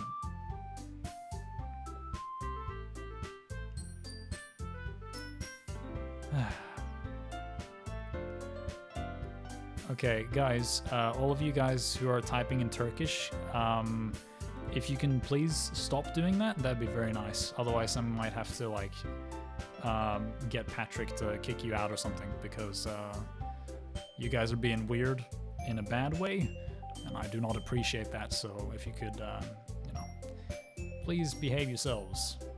Otherwise, I'm gonna have to come down on you with my hammer. Well, not me, but I'll mod Patrick, and you know, then it'll be over.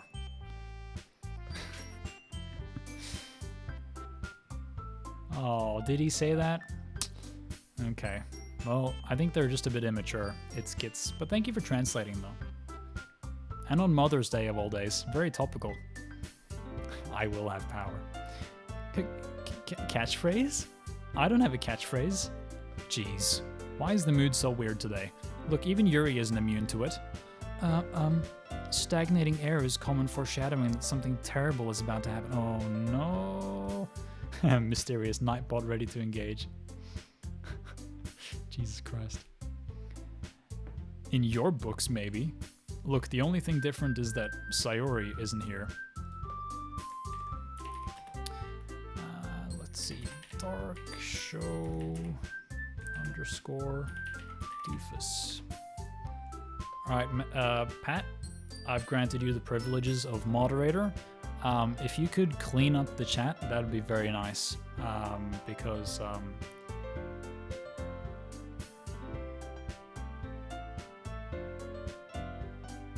because that'd be nice, because we had a really good vibe going, and I feel like it's becoming a bit not very good. So if you could help me out, man, that'd be really appreciated. I'd really appreciate that, Pat. Look, the only thing different is that Sayori isn't here. Ah, it seems you're right. Sigh. Sayori always helps lighten the mood a little bit, doesn't she? It's almost like everyone's balance is thrown off a little when she's not around. Me. Yes, you, Pat. Who did you give mod? Yeah, I gave it to Pat. Patrick, no, it's Kits, you didn't do anything wrong. You're fine. It's Kits, you're fine. It's just, all these Turkish people. And are you Turkish? I don't know, maybe you are. But you haven't done anything wrong. It's just everyone else. No, you're not getting timed out, don't worry about it, okay? It's just, all these people talking about, saying really bad things like Sokar sins and hey na na na na and basically those two. I don't mean to call people out. I don't like doing that, you know. I don't want to create a negative atmosphere in here, but you know, I thought I'd mention it. So Pat, if you could help me out, that'd be amazing. If you can. I don't know how this stuff works. I'm stupid. Who knows? I thought she just went to pee. Natsuki, please show some decency. Indubitably. Oh, come on. She actually wasn't feeling too well and went home early. Is that so? I hope she's alright. Seriously? Of all the times to not go home with her, you pick the time she's not feeling well? So much for you two being all lovey-dovey. No. First of all, stop misunderstanding my friendship with Sayori. And second, she's kind of been avoiding me today, so I didn't want to force it. Huh? That curious expression coming from Yuri of all people? Calm down, guys. I talked to her earlier and everything is fine. What did she say? Anyway, we need to figure out... Yeah, Pat, can you ban Sokar sins? Anyway, we need to figure out the rest of the festival preparations, so let's decide what everyone will be doing this weekend. Thank you, Pat. Thank you. I already know what I'm doing. That's right. Natsuki will be making cupcakes, but we might need a lot of them and different flavors. Can you handle that all by yourself, Natsuki? Challenge accepted. Gopa 2019. If you want any mods for the game after completing it, I would recommend a mod called Exit Music.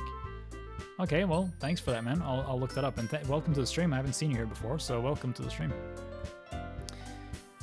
And as for myself, I'm going to be printing and assembling all the poetry pamphlets. By the way, Isabella, are you still here? I would love to hear from you in the chat, because you wrote some nice things and, you know, some funny things, and I need some of that now. Because there has been a lot of negativity and a lot of mean stuff in my chat, which is not nice, so... yeah, I'm new here. Seems like a good stream. Thank you, man. I appreciate that. Yeah, we're having fun. We're not in the horrible part yet. I've never played this game before. I'm new, so... But I got the warning of something being bad. Anyway, I'm going to be printing and assembling all the poetry pamphlets. Sayori will be helping me design them. And as for you, Yuri... Yuri, you can... Guys, can you help me come up with something for Yuri? I'm useless. No. That's not it at all. You're the most talented person here, you know. Now, Natsuki's pouting too? Jeez, even I can tell now. I guess I never gave Sayori enough credit, but I can tell things are even harder on you when she's not around. Ah, that may be the case, but if I can't also be a leader on my own, then I won't grow as a person. Chocolate train. That's right, we're on the chocolate train, you guys. No, Yuri isn't Sakura.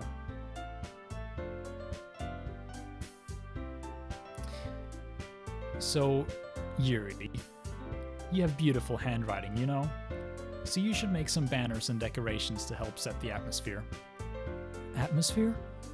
About that, I love atmosphere. Yuri's expression suddenly changes as she stares at her desk in focus and starts nodding to herself. Your mind is already racing, I see. That's great. You'll be a wonderful help, Yuri. But anyway, that just leaves you, Thomas. The one who is truly useless. Don't say that. Gopa 2019 is now following. Thank you for following, man. Welcome aboard. I've seen playthroughs, but I don't want to spoil it, by the way, if it's not too personal. What country are you from? I'm from Norway, man. I'm from Norway, but I live in Australia. Kirby Garden 15. I played this game with a friend, and man, we were screaming at the top of our lungs. Uh-oh, uh-oh. Hopefully I won't be screaming. I'm gonna turn down that volume a little bit for my ears. Sakura equals useless. Sakura. In fact, both Natsuki and Yuri have some pretty heavy tasks to handle. It would probably go a long way to give one of them a hand. You could always help me out as well. I would be really appreciative of that. Ah. Is Monica suggesting I spend the weekend with one of my club members? How on earth are they going to respond to a suggestion like that? Ah, I suppose I wouldn't mind a bit of help. Guys, this game... Oh, it seemed like it because you could say my name as Norwegians do. Yeah, Gope. Or Gaup. Gaupy. See, that would be weird. For me, it's natural to say Gope. Gope 2019. Anyway, see, I like this game, right? I like it because it's cute, it's innocent. We're just reading poems. Everything's fine. So I'm a bit like I'm not really looking forward to the scary bits because I know that shit's gonna hit the fan. And then who's gonna shove chocolate in someone's mouth? You know, like it's gonna be exciting. Innocent. That's right. It's innocent. Very innocent. Innocent game.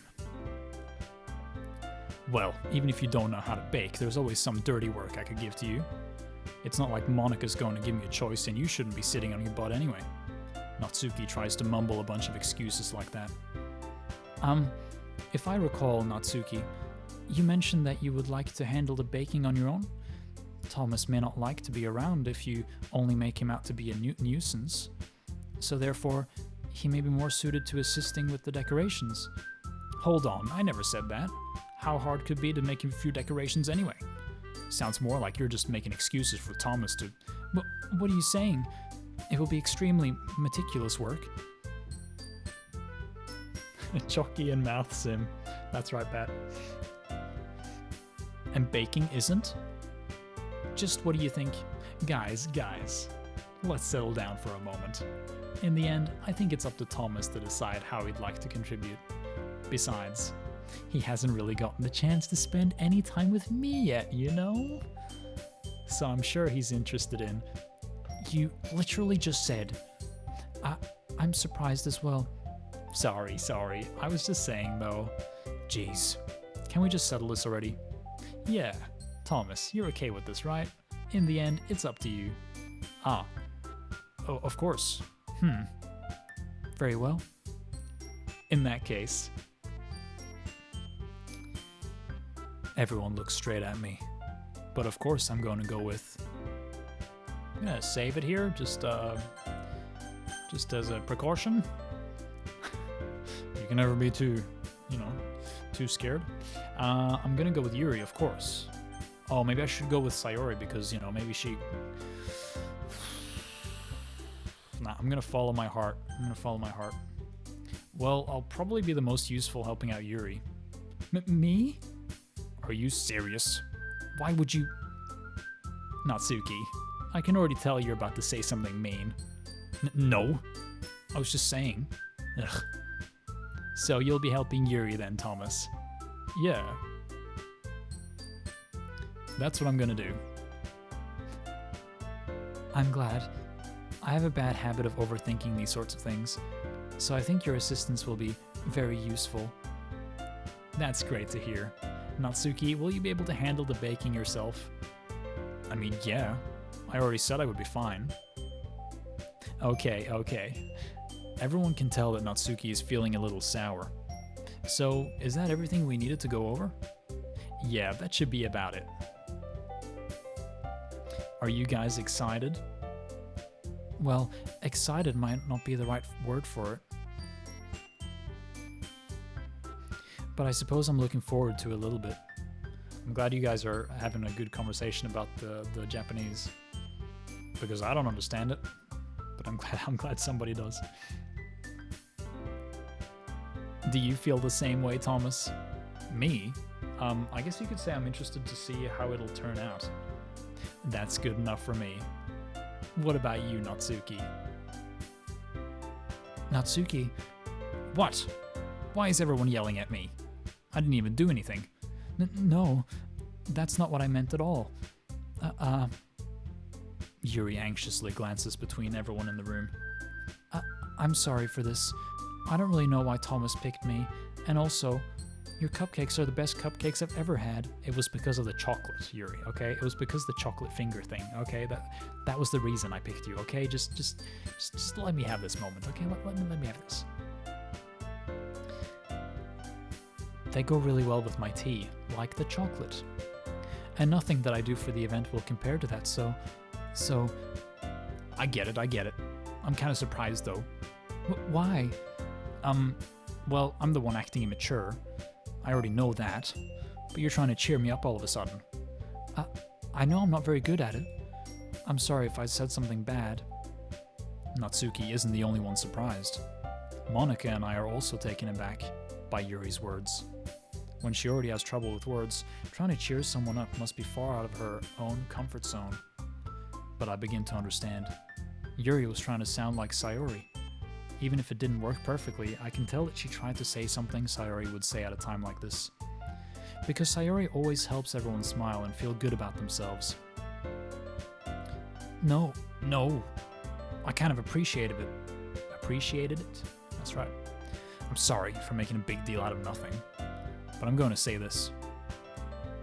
You better bet that my cupcakes are going to be the best part of the whole event. I believe you. Yeah, I hope to see everyone do their best. But with that, there's nothing more for today. So I guess it's time for us to head out. Alright, let's get out of here then. Everyone packs up their things. I start to follow Monica and Natsuki out the door as they chat between each other. Hey? I turn around. Sorry, I realized that I don't have any way of contacting you this weekend. Oh, you're right. I can't believe that slipped my mind. Should I give you my phone number? Ding, ding, ding, ding. I think that would be the best way, yes. Alright then. Yuri and I exchange phone numbers. Okay, then I'll be stopping by your house on Sunday. Hey? My house? Is that a problem? No, not at all. I just thought that I would be the one going to your house, since I'm the one helping you. I suppose that makes sense. But if you don't mind, I think I would prefer going to your house. Oh, goodness. Alright. In that case, it won't be a problem. I decide not to press Yuri for a reason. Google Translate is stupid. It won't let me translate Doki Doki in Japanese. It keeps on changing it to pounding. Goodness me. Pounding. Interesting. It's not like it should matter much either way, so I'll just need to make sure my room is clean. I hope I managed to make myself useful in some way. I'm not nearly as creative as you are. Don't underestimate yourself, Thomas. I think that will make a very productive team. Even if you only chose me because you felt bad or something. Wait, you don't actually think that, do you? I don't know. It's difficult to come up with any other reason you may have chosen me. You're forgetting the one reason with the most common sense. I chose to help you because that's what I want to do. But... Yuri thinks to herself with an extremely tense expression. By the way, Thomas, that text literally says it is Doki Doki, something about family club, and I assume something about high school. Okay. Family club. This is the family-friendly stream. Goodness me. Yuri, you're overthinking this. You wanted me to point out when you're overthinking, right? I didn't realize. I'm telling you, I want to. That's all there is to it. I can't read the kanji. Grr. God damn it. Bloody kanji. Not easy. Do you believe me? Yuri thinks really hard again. She looks straight into my eyes for a long while. I believe you. As if it took her a tremendous effort, Yuri finally says that and relaxes her expression. Rated E for easily disturbed. Thank you for that, Gopa. I like that. And I'm really looking forward to Sunday. Yeah, I am too. After that exchange, I make my way out the door and Yuri follows. Oh no, I'm scared now. We've been peaceful for so long. What could possibly go wrong? I can't believe this. Yuri is going to be coming to my house on Sunday? My anxiety shoots through the roof, yeah, because this game is about to get scary, right? Even though I've gotten pretty used to handling her at this point. There's no telling what might end up happening when we're outside of school. More than that, she told me that she was looking forward to it. Is this the chance I have to make something happen between us? Or is it too early for that? Only time will tell. But until then, I won't be able to take my mind off it. I seriously can't wait. Uh-oh.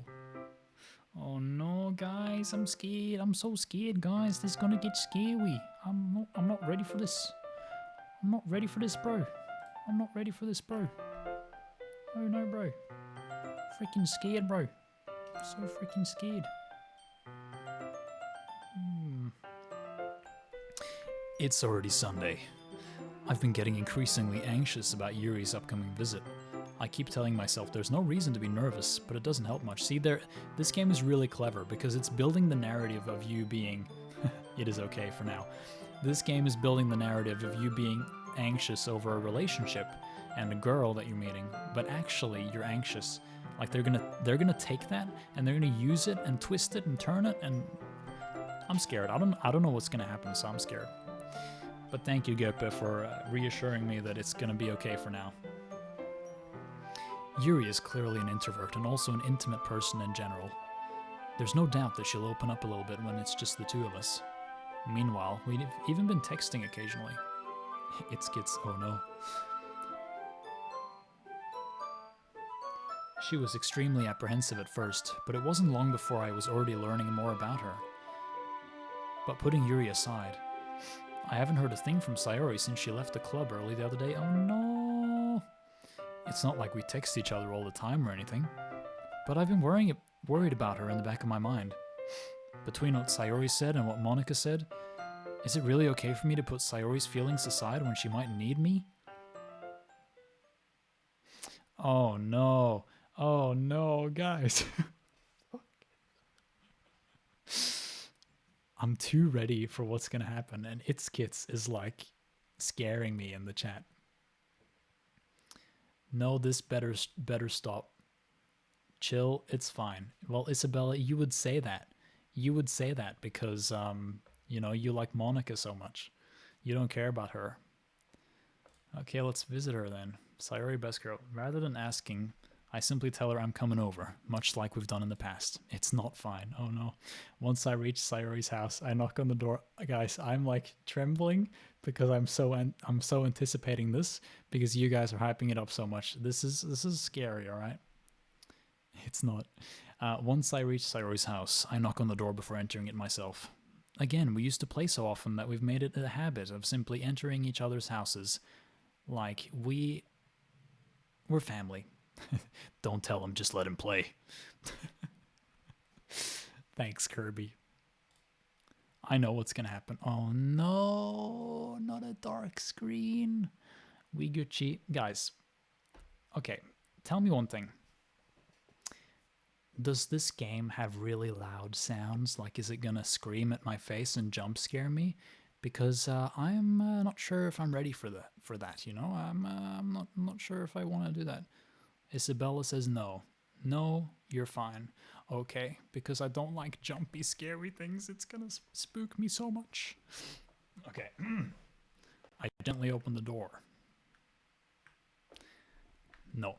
House is quiet. Sayori isn't anywhere on the first floor, so I assume she's up in her room. It's already strange of her not to run down to greet me. Oh no, is she dead or something? I think she might be. I head up to her bedroom where I finally find her. Fuck. It is going to jump scare. No, it's not. Lamau. Wow.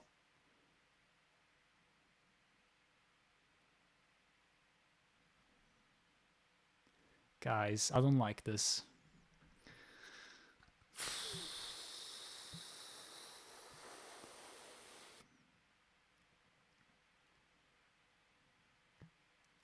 I don't like it. I don't like it. Sayori? Oh, there she is. Okay.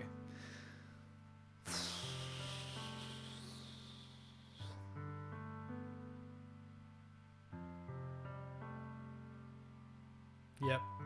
Yeah, Isabella, yep. I told you she's fine. Thank you, Isabella. You were right, okay? I'm sorry for not trusting you because all you guys are like... Oh, fucking hell, that was terrible, guys. Kits really be tricking. Yeah, guys, I was like shaking there. That was terrible. Okay.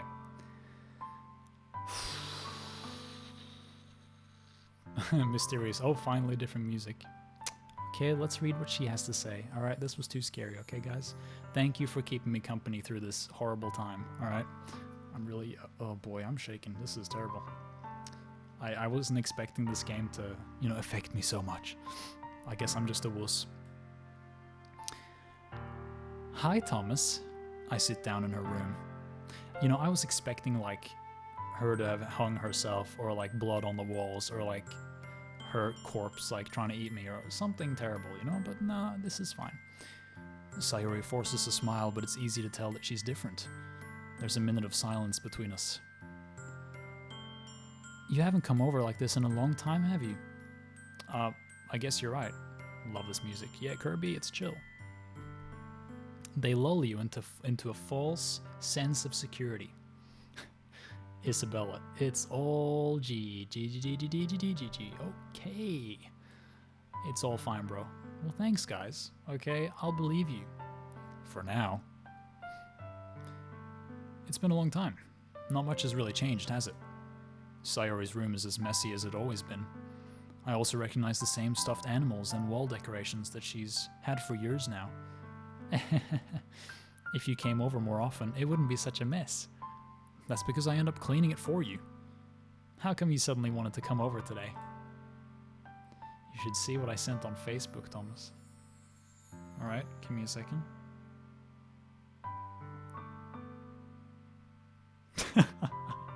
Fucking hell. That was pretty good. That was a good meme. I like it. Sorry, guys. Show stream. It is funny. Okay, hold on. So Patrick sent me this meme. See if you can see that. It says, "Square up thought." And that's the picture. It's pretty swole if you ask me. That's Natsuki after a few hours in the gym. Buff Suki, that's right. Fucking hell. That's like, yeah, that's a neck level Doki Doki. Aren't you supposed to see Yuri today? Yeah, but wait, how did you know that? Sayori had already left by the time we decided that last meeting. Monica told me. It's only natural for her to keep me informed about the festival preparations, right?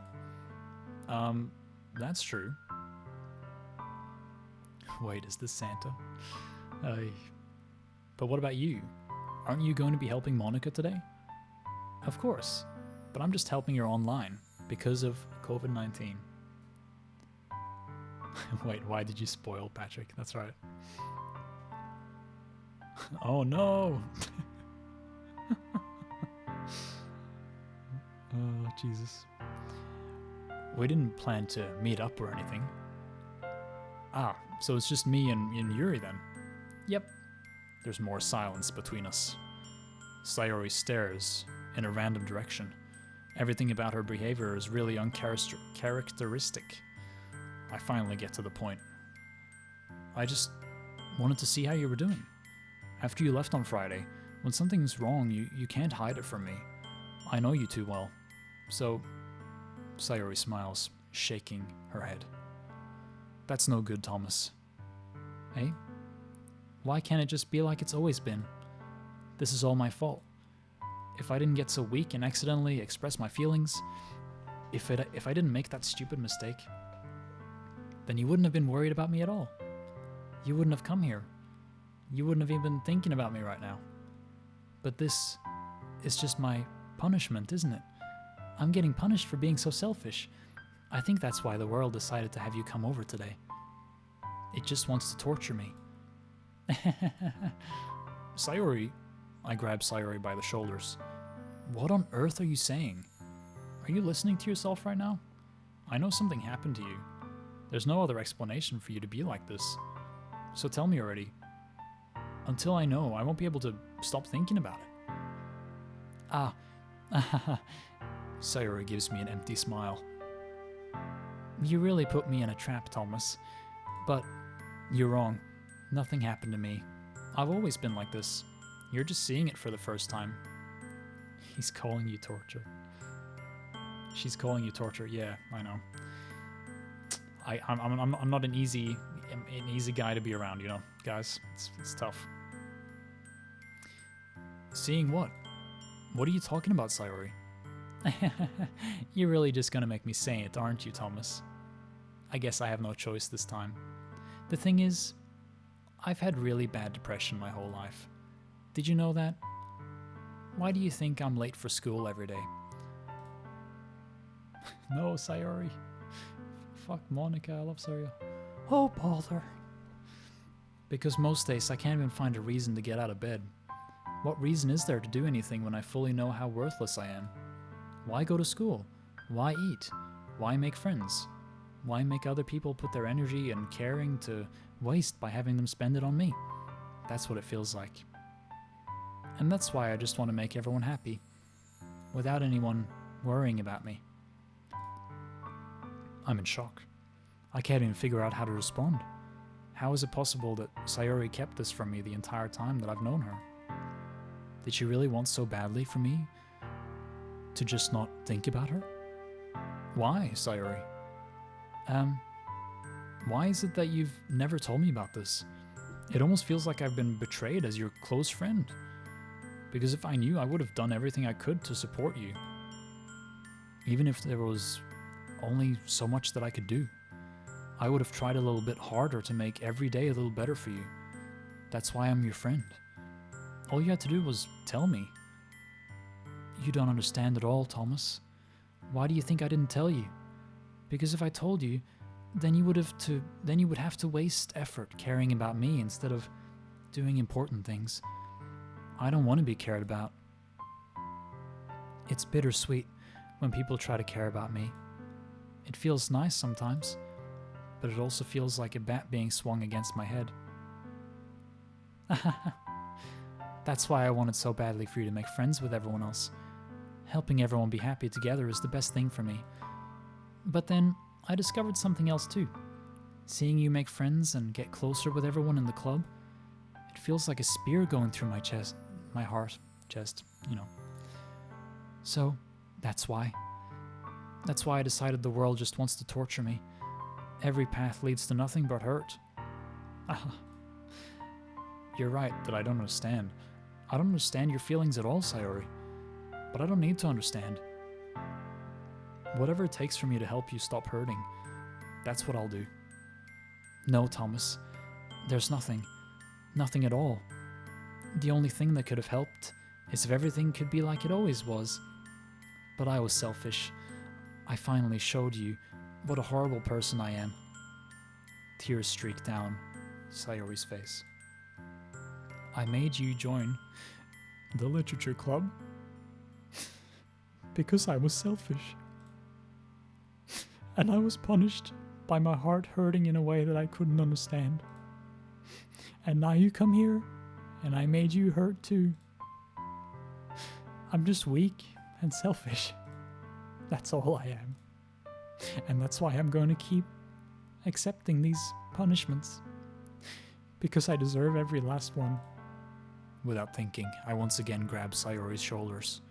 This time, I pull her into a tight embrace.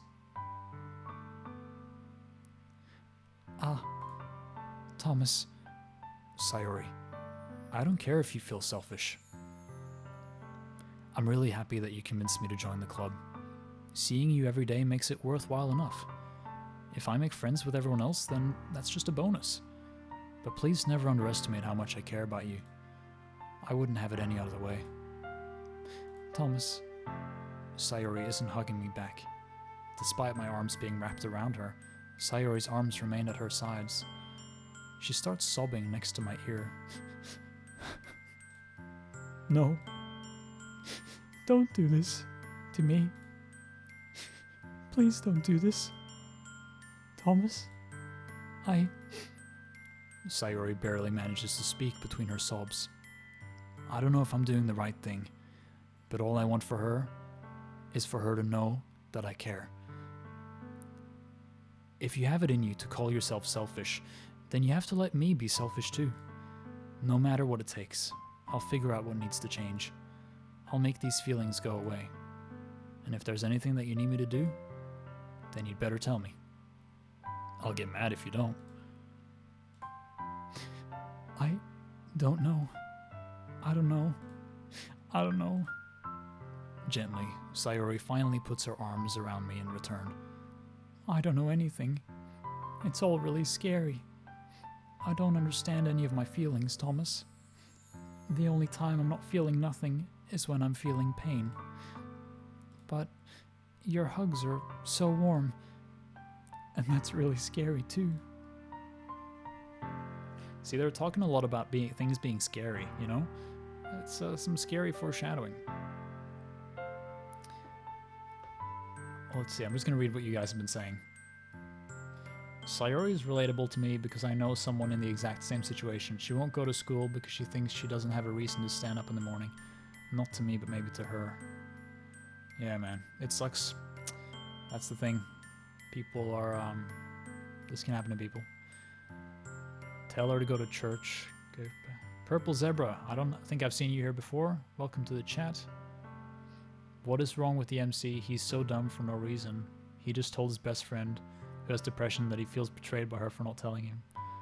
What do you mean? Lol. And makes his main character is a jerk to Sayori though. What do you mean? Haha, yes. Purple Zebra, no, Sayori. Just don't let go of Sayori. Hey, Baka is not Suki's line. Sayori lets go of me. As she does, I let her go as well. The festival is tomorrow. Yeah. It's going to be fun, right? Yeah.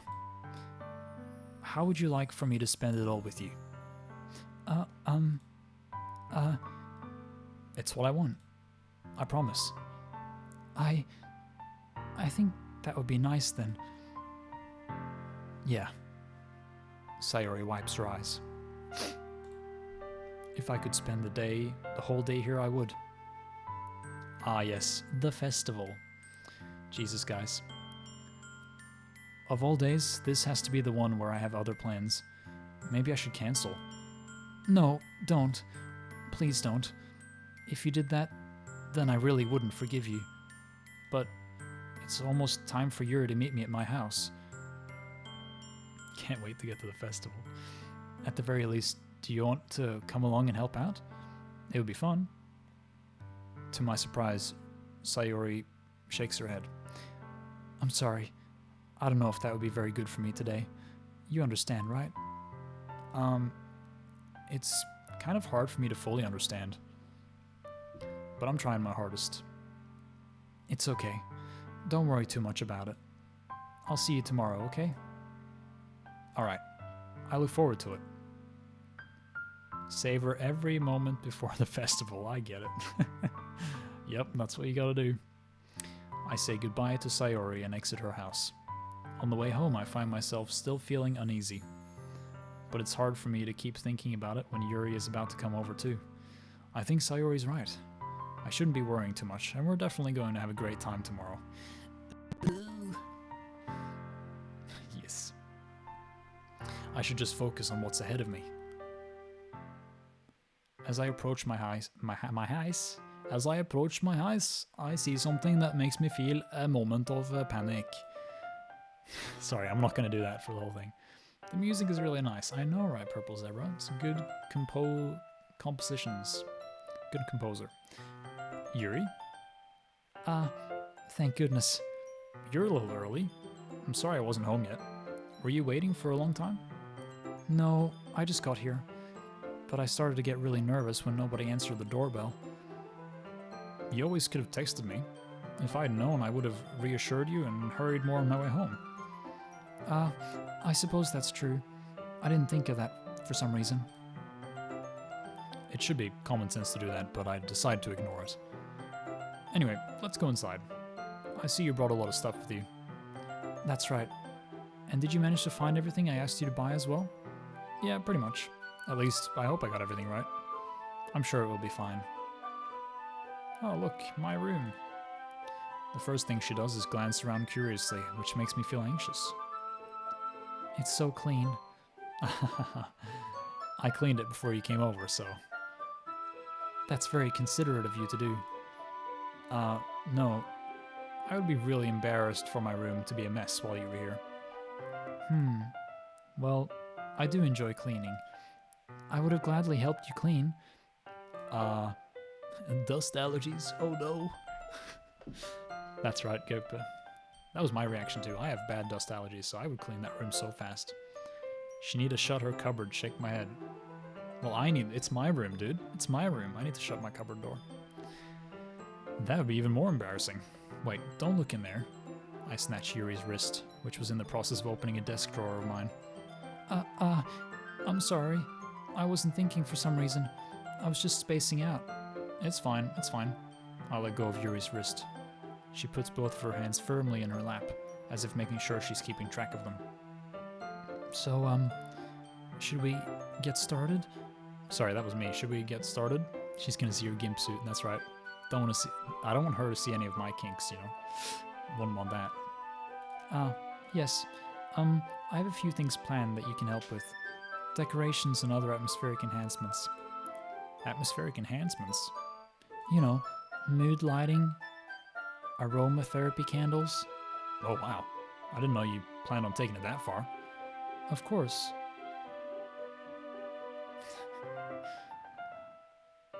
I want to help take our guests to a faraway place, although many will stop by just out of curiosity.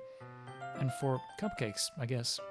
And I'm determined to provide an experience that will leave them wanting more. That's great. It's easy to forget that you're a pretty intense person. Intense? I guess that's the best way to put it. Is that a bad thing? No, not at all. It's something that I like about you, actually. Is that so? That makes me feel relieved. And kind of happy. Yeah, no need to be so anxious. You can relax a little bit. Relax? I brought some things for relaxation. I was going to use them during the poetry event. Oh yeah? Like what? Let's see. Yuri rummages through her bag. She pulls out a few candles and a wooden cylinder-shaped object. She gonna stake some vampires. I see how it is. I did some shopping on the way here, so I happen to have these in my bag. I plan to cover the windows in black paper and use the candles to light the room. I think that would be amazing, don't you? Yeah, that'd be really neat. What's that wooden thing, though? Oh, this? It's a diffuser for essential oils. How familiar are you with aromatherapy? Not familiar at all. Is that so? It's one of my favorite contributors to a positive atmosphere. Depending on the oils or herbs you choose, you can change the mood of the air itself. You can even feel it permeate through your body. Relaxation, positive energy, romance, reflection. It's almost like magic. Yuri takes the cylinder and pushes a switch on the bottom. In just a moment, a thin ray of vapor begins to spout through a small hole in the top. Hell yeah, we're getting kinky now. Wow, that smells wonderful. What kind of mood is that one for? This is a jasmine essential oil. It smells a little sweet and flowery, right? Yeah, that's a good way to describe it. I chose jasmine for this event because it provides more than relaxation. Jasmine enhances your emotions and helps you feel them flow through your body. You feel warmer and your heart pounds more heavily. Don't you think that would be perfect for sharing our poems? Jasmine. Dab, dab. It does sound suitable, but you seem to know a lot about this, so I'll trust your opinion with anything. Yuri smiles gently, clearly enjoying herself. Bruh, that ain't no essential oil tool. Yeah, I was telling you, it's probably a stake for vampires. She's gonna stab some vampires, make them into dust. She again reaches into her bag and pulls out several spools of thin ribbon. What are those for? Well, did you purchase the origami paper I asked you to get? Yeah, I have it over here. We won't be using the paper for folding origami. What I'd like to do is write a different word on each paper. Oh no. Sorry guys. Just a quick yawn to get things started. We'll need about 100 of them. Oh yeah? What will those be used for? Well, I'm going to cut pieces of ribbon to hang from the doorway of the classroom. Then we can fasten the paper onto the ribbons to create a doorway curtain. Wouldn't that be beautiful? It would also catch the eye of those passing by the room. It may attract some to peek inside. That's really creative. I had no idea you'd be so good at this, Yuri. Is that so? Well, I suppose I do get a little intense, as you'd put it. Yuri giggles with red cheeks. Is it just me, or is she more relaxed when it's just the two of us? Nah, it's because of the candles, bruh. It's because of the candles. She put candles in a bag, and now the aroma is making her relaxed. There's probably some heavy drugs in there. Probably not an ordinary aroma, if you know what I mean. Jesus. Ugh. Or maybe it's the excitement she feels from sharing something that she enjoys.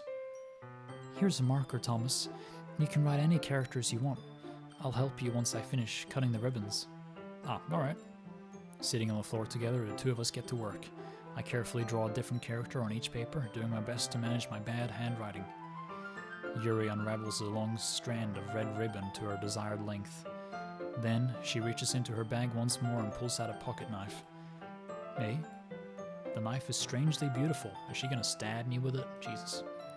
The silver handle has an intricate pattern of waves etched into it. The blade itself is gently tinted blue.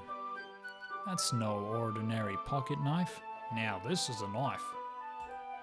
Sorry. It looks really fancy. I'm surprised you haven't saved on a single important decision. I have, thank you very much. I saved on many of the important decisions.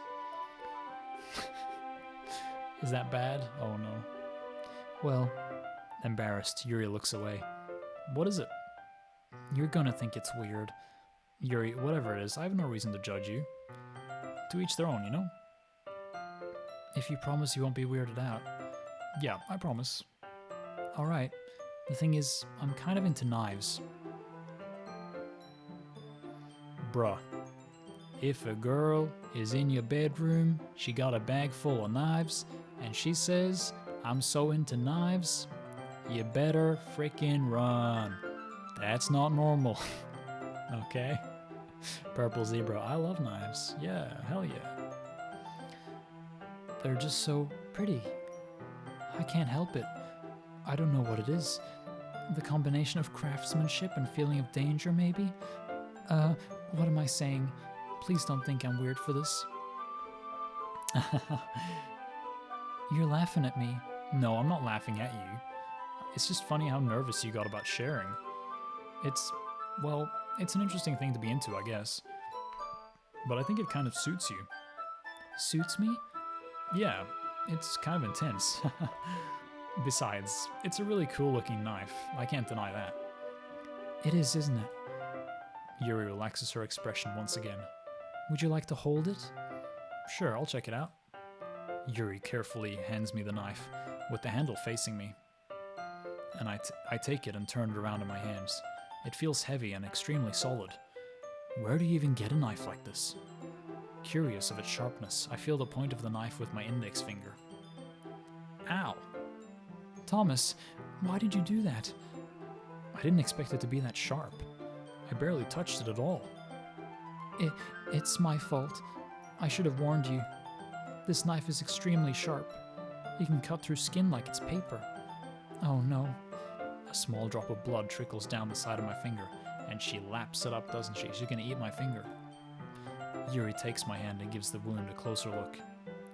Ah. She stares at it and noticeably fidgets. If you're squeamish, I'll go wash it off now. Ow! Without warning, Yuri puts my finger in a mouth. Guys, didn't I say this was gonna happen? Hey, Yosei, what's up? How you going, man? Not safe for work. That's right, Gopa. Yep. Without warning, Yuri puts my finger in her mouth and licks the wound. Oh, hello. I feel her tongue curl around my finger. Laddle, laddle, laddle. Startled, I instinctively pull my hand back. Haha, horny. Please forgive me. I wasn't thinking. Yuri lowers her head, her face burning up. Yuri, that's the most embarrassing thing I've ever done. How could I do something like that? I'm sorry.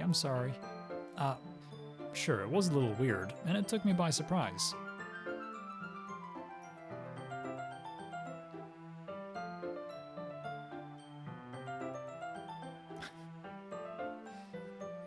But I guess she was just trying to help, right? Yuri, I think you're overreacting a little. She doesn't lift her head.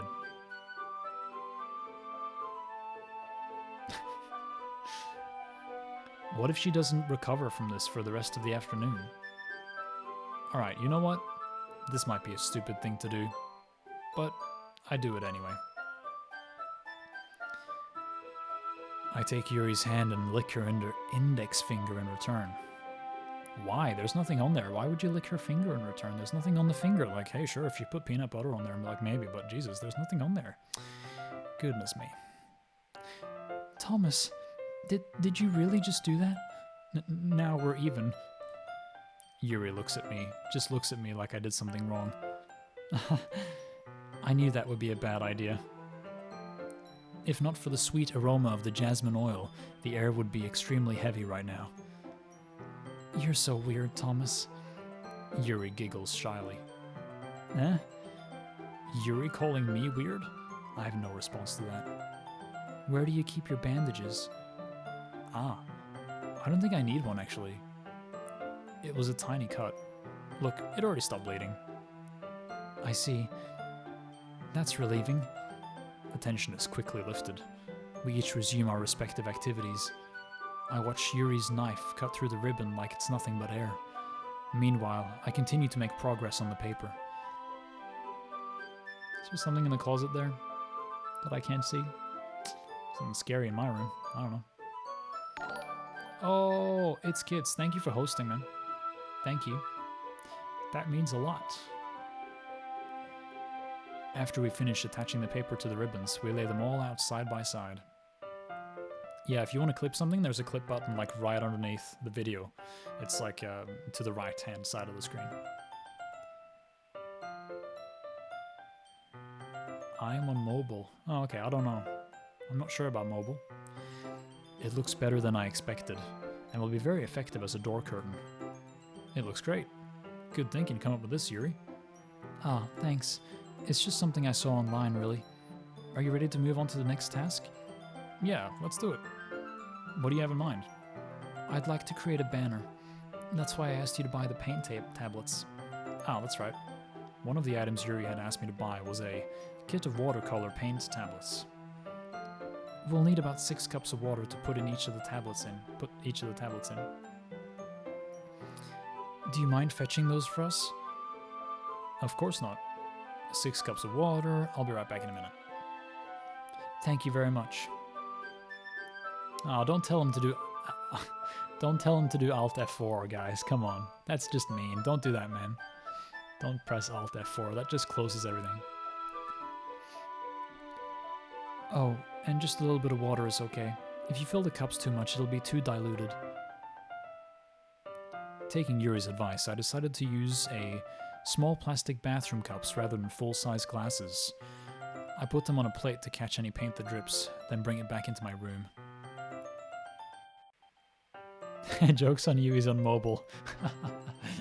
Sorry, guys, I completely forgot. I forgot. You got me. You got me good. Yuri? Yes? I come in to see Yuri quickly unrolling her sleeve, pulling it back over her. Oh no, is she cutting herself? Jesus Christ. Nothing. Your face is a little bit red. Is it too hot in here or anything? No, not at all. There's nothing wrong, so let's mix the paint. Yuri hurriedly dismisses me and takes it upon herself to unwrap the tablets, dropping them into cups. So, I thought we would do something simple that would look very nice. I'd like to paint a gradient across the banner, starting with the colors for sunrise, then daytime, then sunset and nighttime. Once it dries, I'll write an inspirational quote across the banner. We can hang it on the wall behind the podium at the front of the classroom. Brush, you're getting some life action. Yeah, I know, it's scary. I don't like it. Ah, neat. What are you gonna write? Well, it'll be more fun to surprise you. Yuri smiles at me, probably some demonic shit. If you say so. After rolling out the banner, Yuri and I kneel on the opposite sides so we don't get in the way of each other. Yuri uses a brush and adds a few dots of different colors across the banner to serve as a color guide when we paint.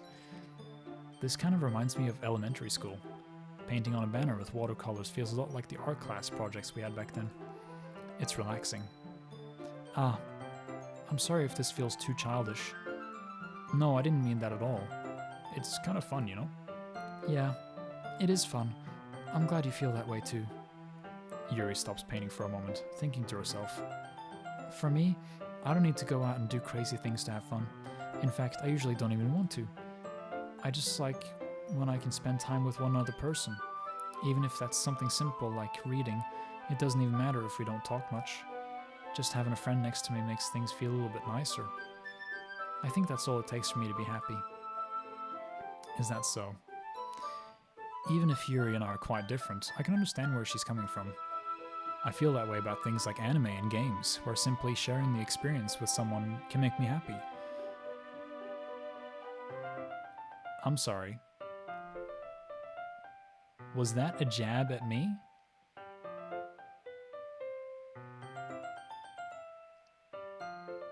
Guys, I'm freaking out. Was that a jab at me?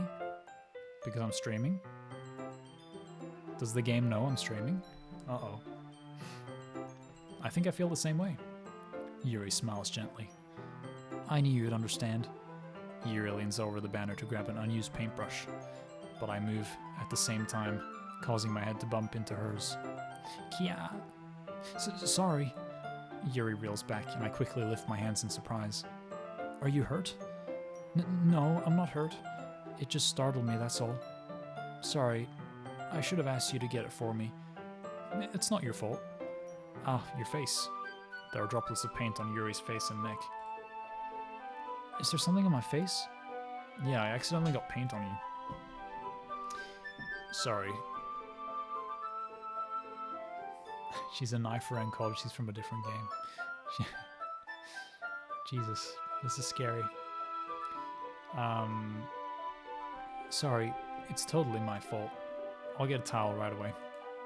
I rush out and fetch a small towel, then I dampen it with hot water. I return to my room and kneel back down in front of her. Jesus, guys, this is, we're getting back to the chocolate moment again. Here. I pat down Yuri's face and neck with the towel.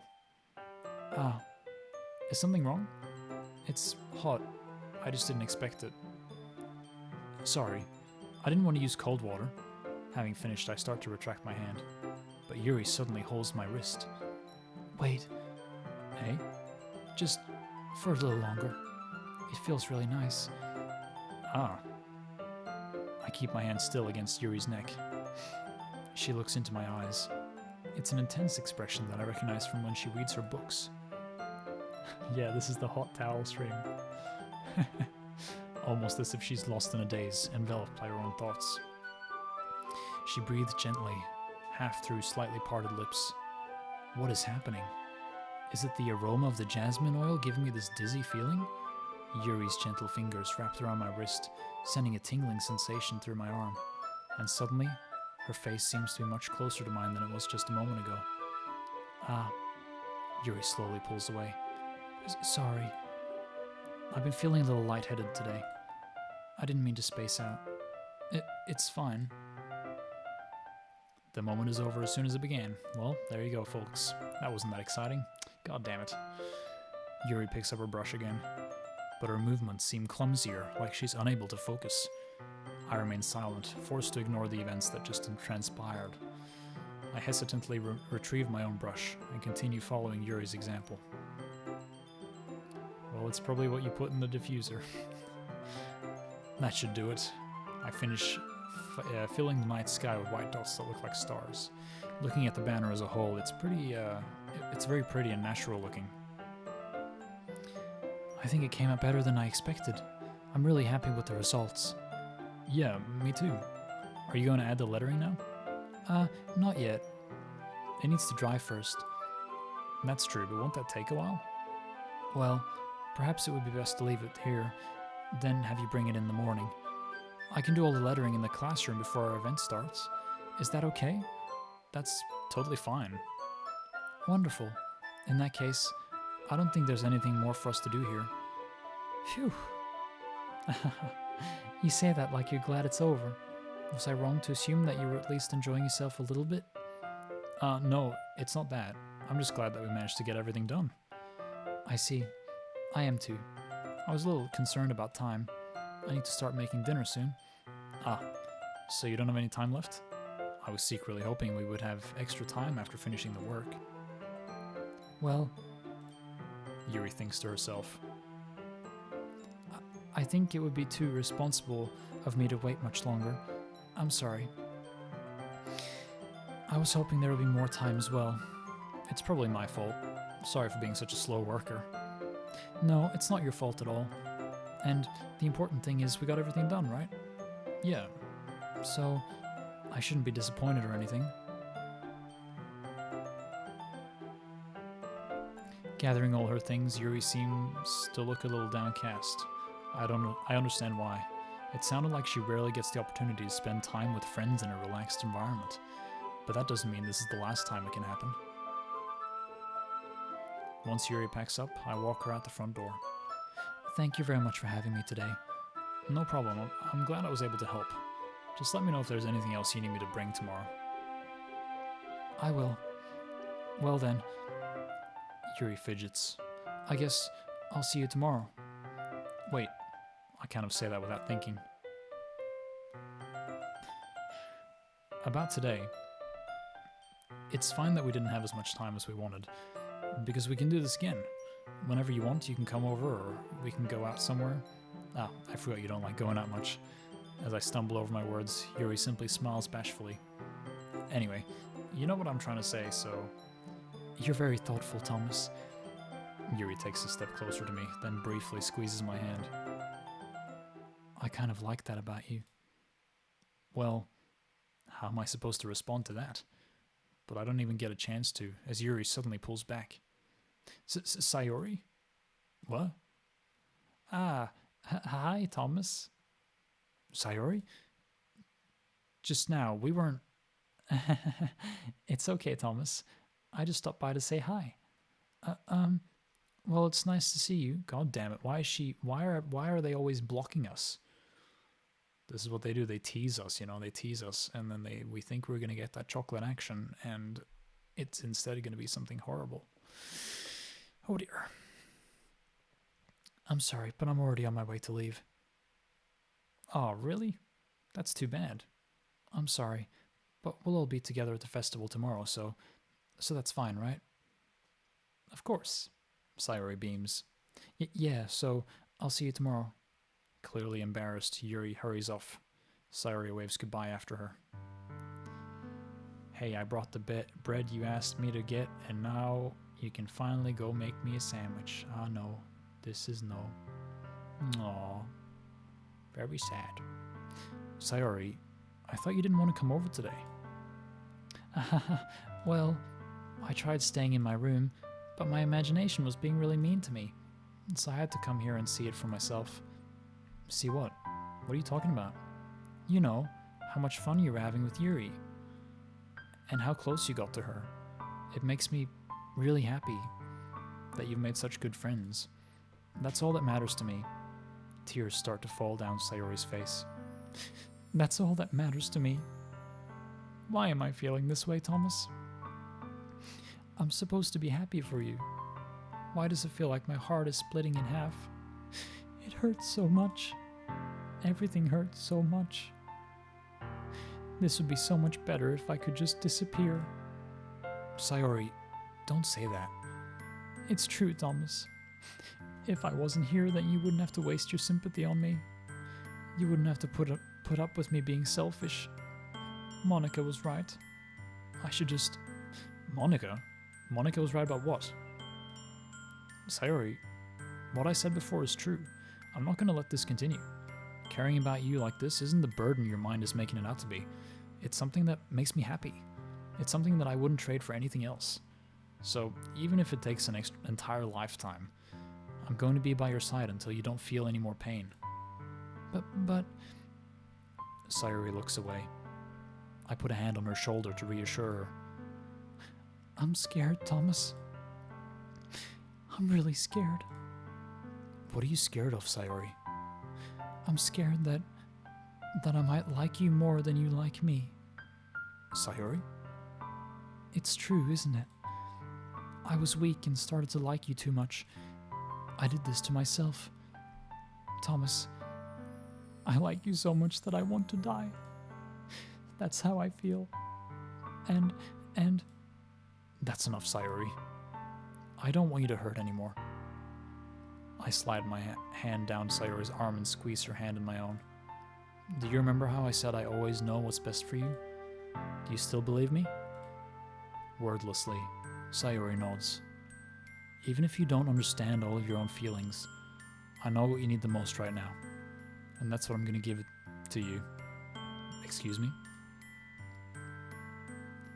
Oh no, Mama Senorita. Oh no, let's save that one. Look, I don't love her.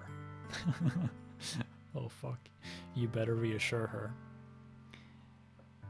Well, I will, it's just, I can't say I love her, right? You'll always be my dearest friend.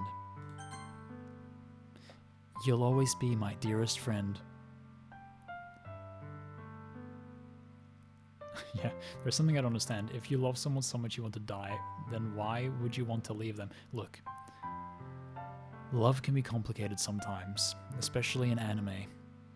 And so, you know, you just don't know. You just don't know how people are feeling. Sometimes they're feeling conflicting things. You'll always be my dearest friend. What you need most is for things to be like they've always been. Monica told me the truth. She told me how much happier you seemed after I joined the club. I know you're struggling with some really difficult feelings right now, but please trust me that I know what's best and what will make you happy in the end. I promise I'll help get things back to the way they were. I see. Sayori forces a smile through an incredibly pained expression. Is this what it feels like? To get stabbed in the chest? I should write a poem about this. Sayori, it's okay. This is just my punishment, remember? For being so selfish. So please don't worry about these stupid feelings. I know you're right. I knew this whole time that there's no happiness down that path. That's why I came here. Just so I could get the answer I needed to hear. And the other thing, you're also right that I just wanted to go back to the way it was. I realize that now. You really do know me better than anyone, Thomas. I'll trust you with anything. Anything at all. So... Sayori's smile finally breaks. All of a sudden, she turns around and drops to her knees. Ah! Clutching her head with both hands, she screams as loudly as she can. Okay, I'm not going to do that. I'm not going to scream as loudly as I can because, you know, I think people are sleeping, so I don't want to wake people up. I'm so shocked that I don't know how to react. Sayori looks over her shoulder and flashes me one more weak smile before turning around and running off. Sayori! I'm left helplessly, standing in front of my house, feel sorry for her. Hey, I am feeling sorry. It's very sad. Why am I feeling so horrible about this? There's nothing more that I could have done. The most I can do is support Sayori through her feelings and help her on the path that's right. But I'm having as much trouble understanding Sayori's feelings as she is. Even though I can comfort her, I keep wondering if I should be doing something more, or something different. I know these thoughts will continue to plague me until things are back to the way they were. I'm going to give it everything I've got. Sayori will always be my dearest friend. And I'll do whatever it takes to put a smile on her face every day.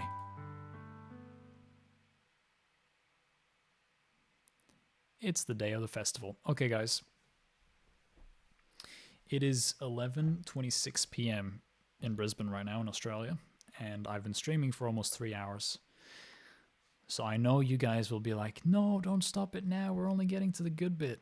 But I'm afraid I'm going to have to say that I'm going to have to stop it now because it's time for me to go to sleep. Oh my god, no. Oof. Oh no. I'm sorry, guys. I'm so sorry. Okay. Bruh. Oh, you guys are making me feel bad. Oh no. I'm so sorry, guys. It's just that this is the best part, please. I know, but like, how long is it gonna take? Like, am I gonna be sitting here for another hour finishing up?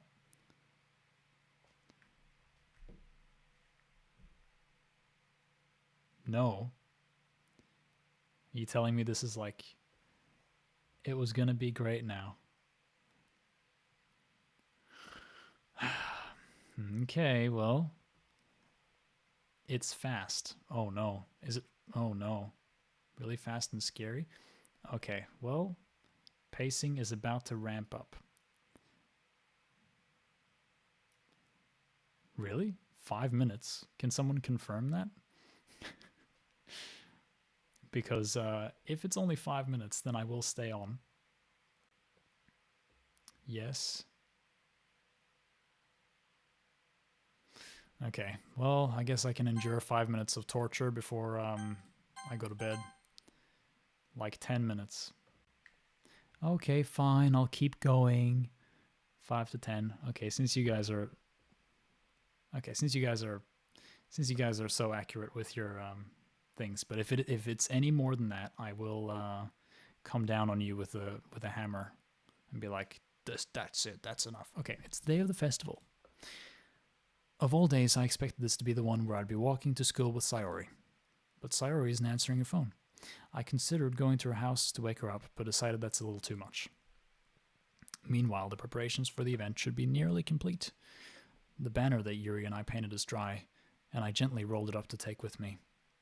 She sent me a pleasant text reminding me not to forget anything, and I reassured her.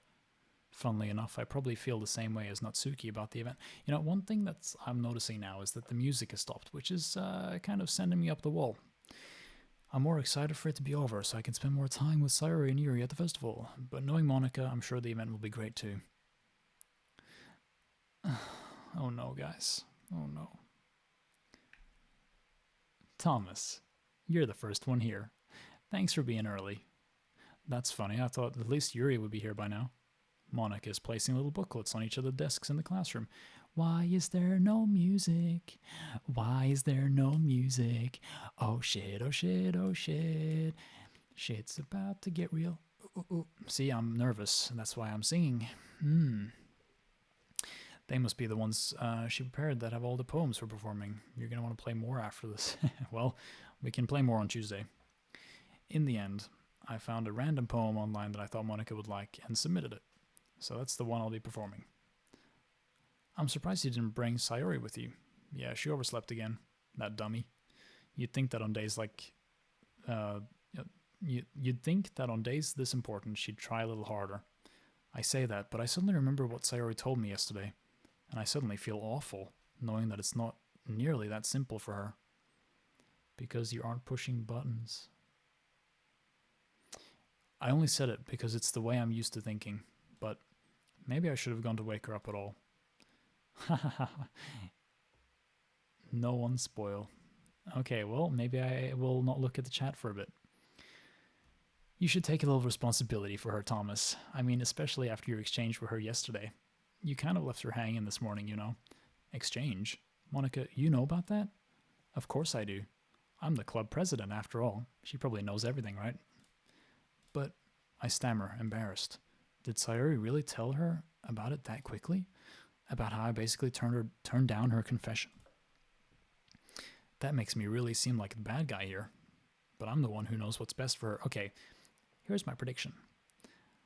Are they gonna, like, sacrifice me to the love literature club god because I was a bad friend, or that I didn't love Sayori? Perhaps. Jeez, you don't know the full story at all, so don't worry. I probably know a lot more than you think. Okay, we're gonna put on the demon voice for her now soon. Eh? Monica's being as friendly as usual, but for some reason I felt a chill down my spine after hearing that. Hey, do you want to check out my pamphlets? They came out really nice. Yeah, sure.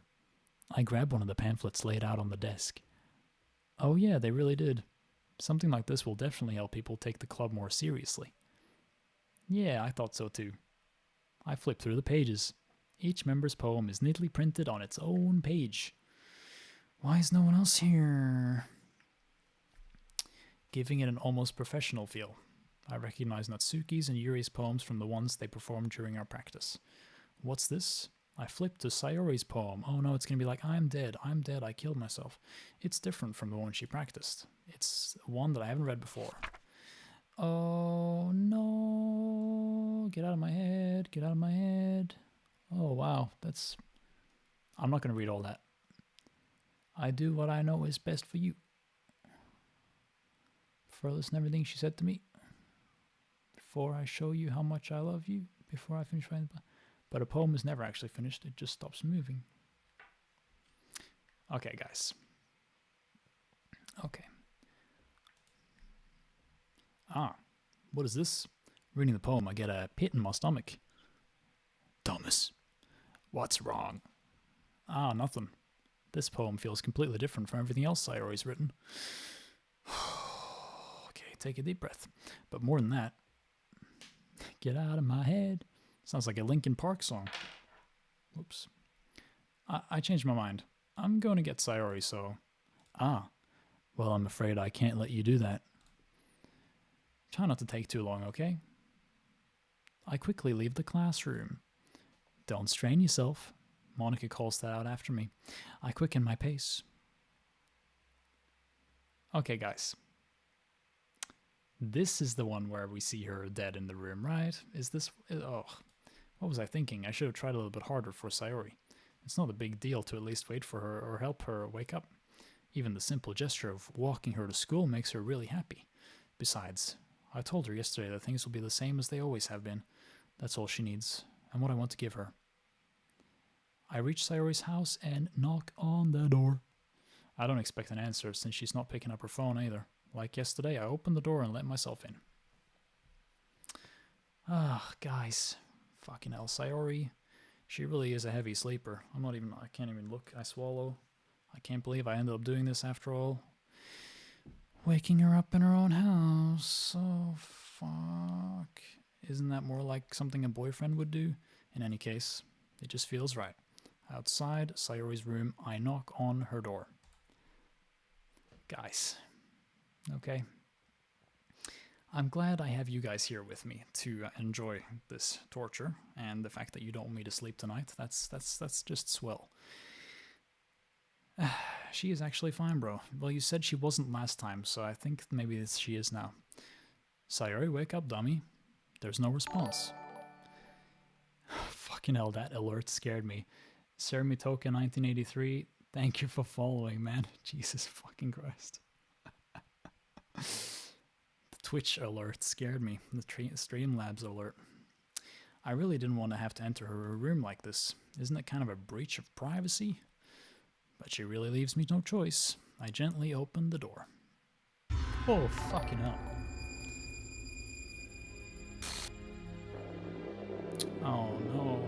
Is it gonna say like, you did this, you bastard?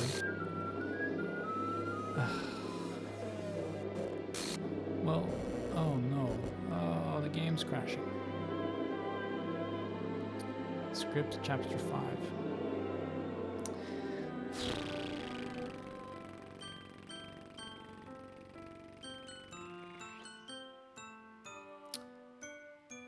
Fuck me. I thought it was gonna be a sex thing. Turns out it was actually a game about suicide. Don't leave her hanging, bro. What the hell? What the hell? Oh, someone else followed. Thank you. I can't read that because it's in Japanese, but thank you for thank you for following. Is this a nightmare? It has to be. This isn't real. There's no way this can be real. Sayori wouldn't do this. Everything was normal up until a few days ago. That's why I can't believe what my eyes are showing me. I suppressed the urge to vomit. You left her hanging. Did I? Oh, just yesterday. I told Sayori I would be there for her. I told her I know what's best and that everything will be okay. Then why would she do this? How could I be so helpless? What did I do wrong? Turning down her confession? That has to be what pushed her over the edge. Her agonized scream still echoes in my ear. Remember when I did that agonized scream, guys? I did, ah. I'm still shaking. Why did I do that to her when she needed me the most? Why was I so selfish? This is my fault. My swarming thoughts keep telling me everything I could have done to prevent this. If I just spent more time with her, walked her to school, and gave her what I know she wanted out of our relationship, then I could have prevented this. I know I could have prevented this. Screw the literary club. Screw the festival. I just lost my best friend. Someone I grew up with. She's gone forever now. Excuse me, that was a burp. Nothing I do can bring her back. This isn't some game where I can reset and try something different. I had only one chance, and I wasn't careful enough. And now I'll carry this guilt with me until I die. Nothing in my life is worth more than hers. But I still couldn't do what she needed from me. And now, I can never take it back. Never, never, never, never, never. End.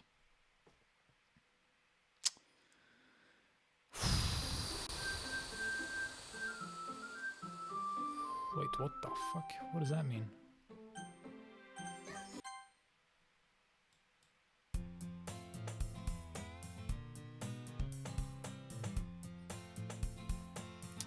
Yes, I am going to upload this to YouTube. Guys, should I what's going on? It's not the end. Yeah, but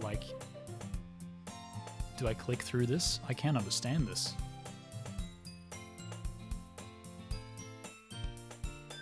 Did you save before her confession?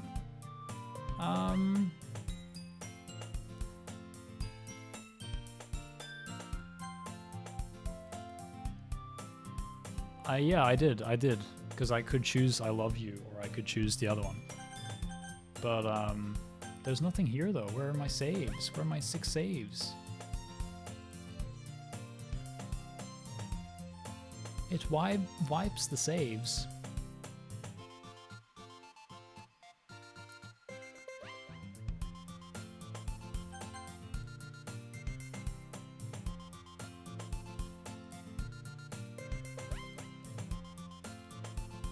Sorry, I'm just quickly going through this. Whoa. What the fuck?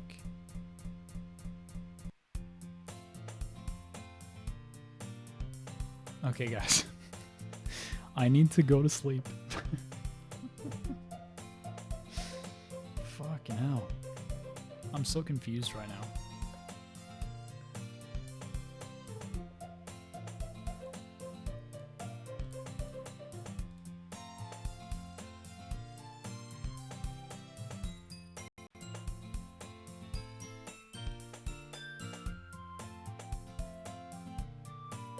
Okay, guys, is it okay now if I go?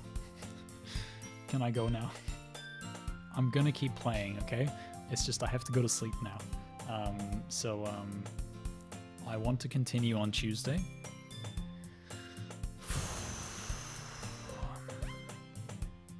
Yeah, good night. Okay, thank you.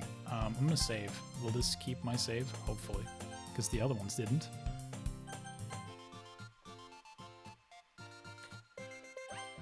Okay. Fucking hell. A part of me is kind of like, the game has only just begun. Because, you know, obviously there's more to it. Jesus Christ. Obviously there's more to it. So I will continue. So if you guys want to watch the continued adventures of me and Doki Doki, I'm going to keep reading and I'm going to keep doing it.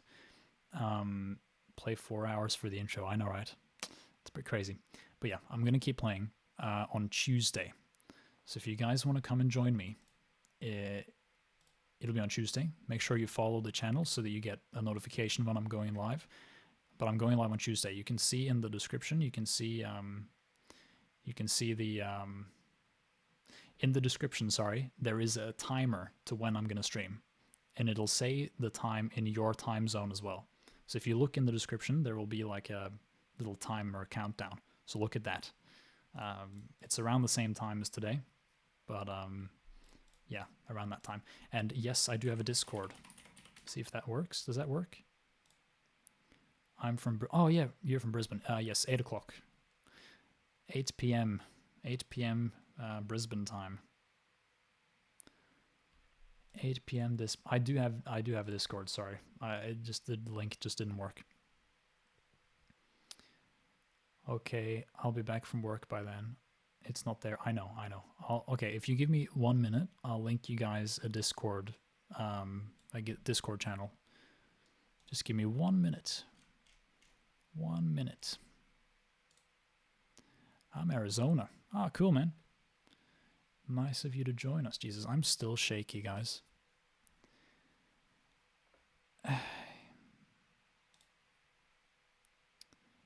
Expire never. No limit.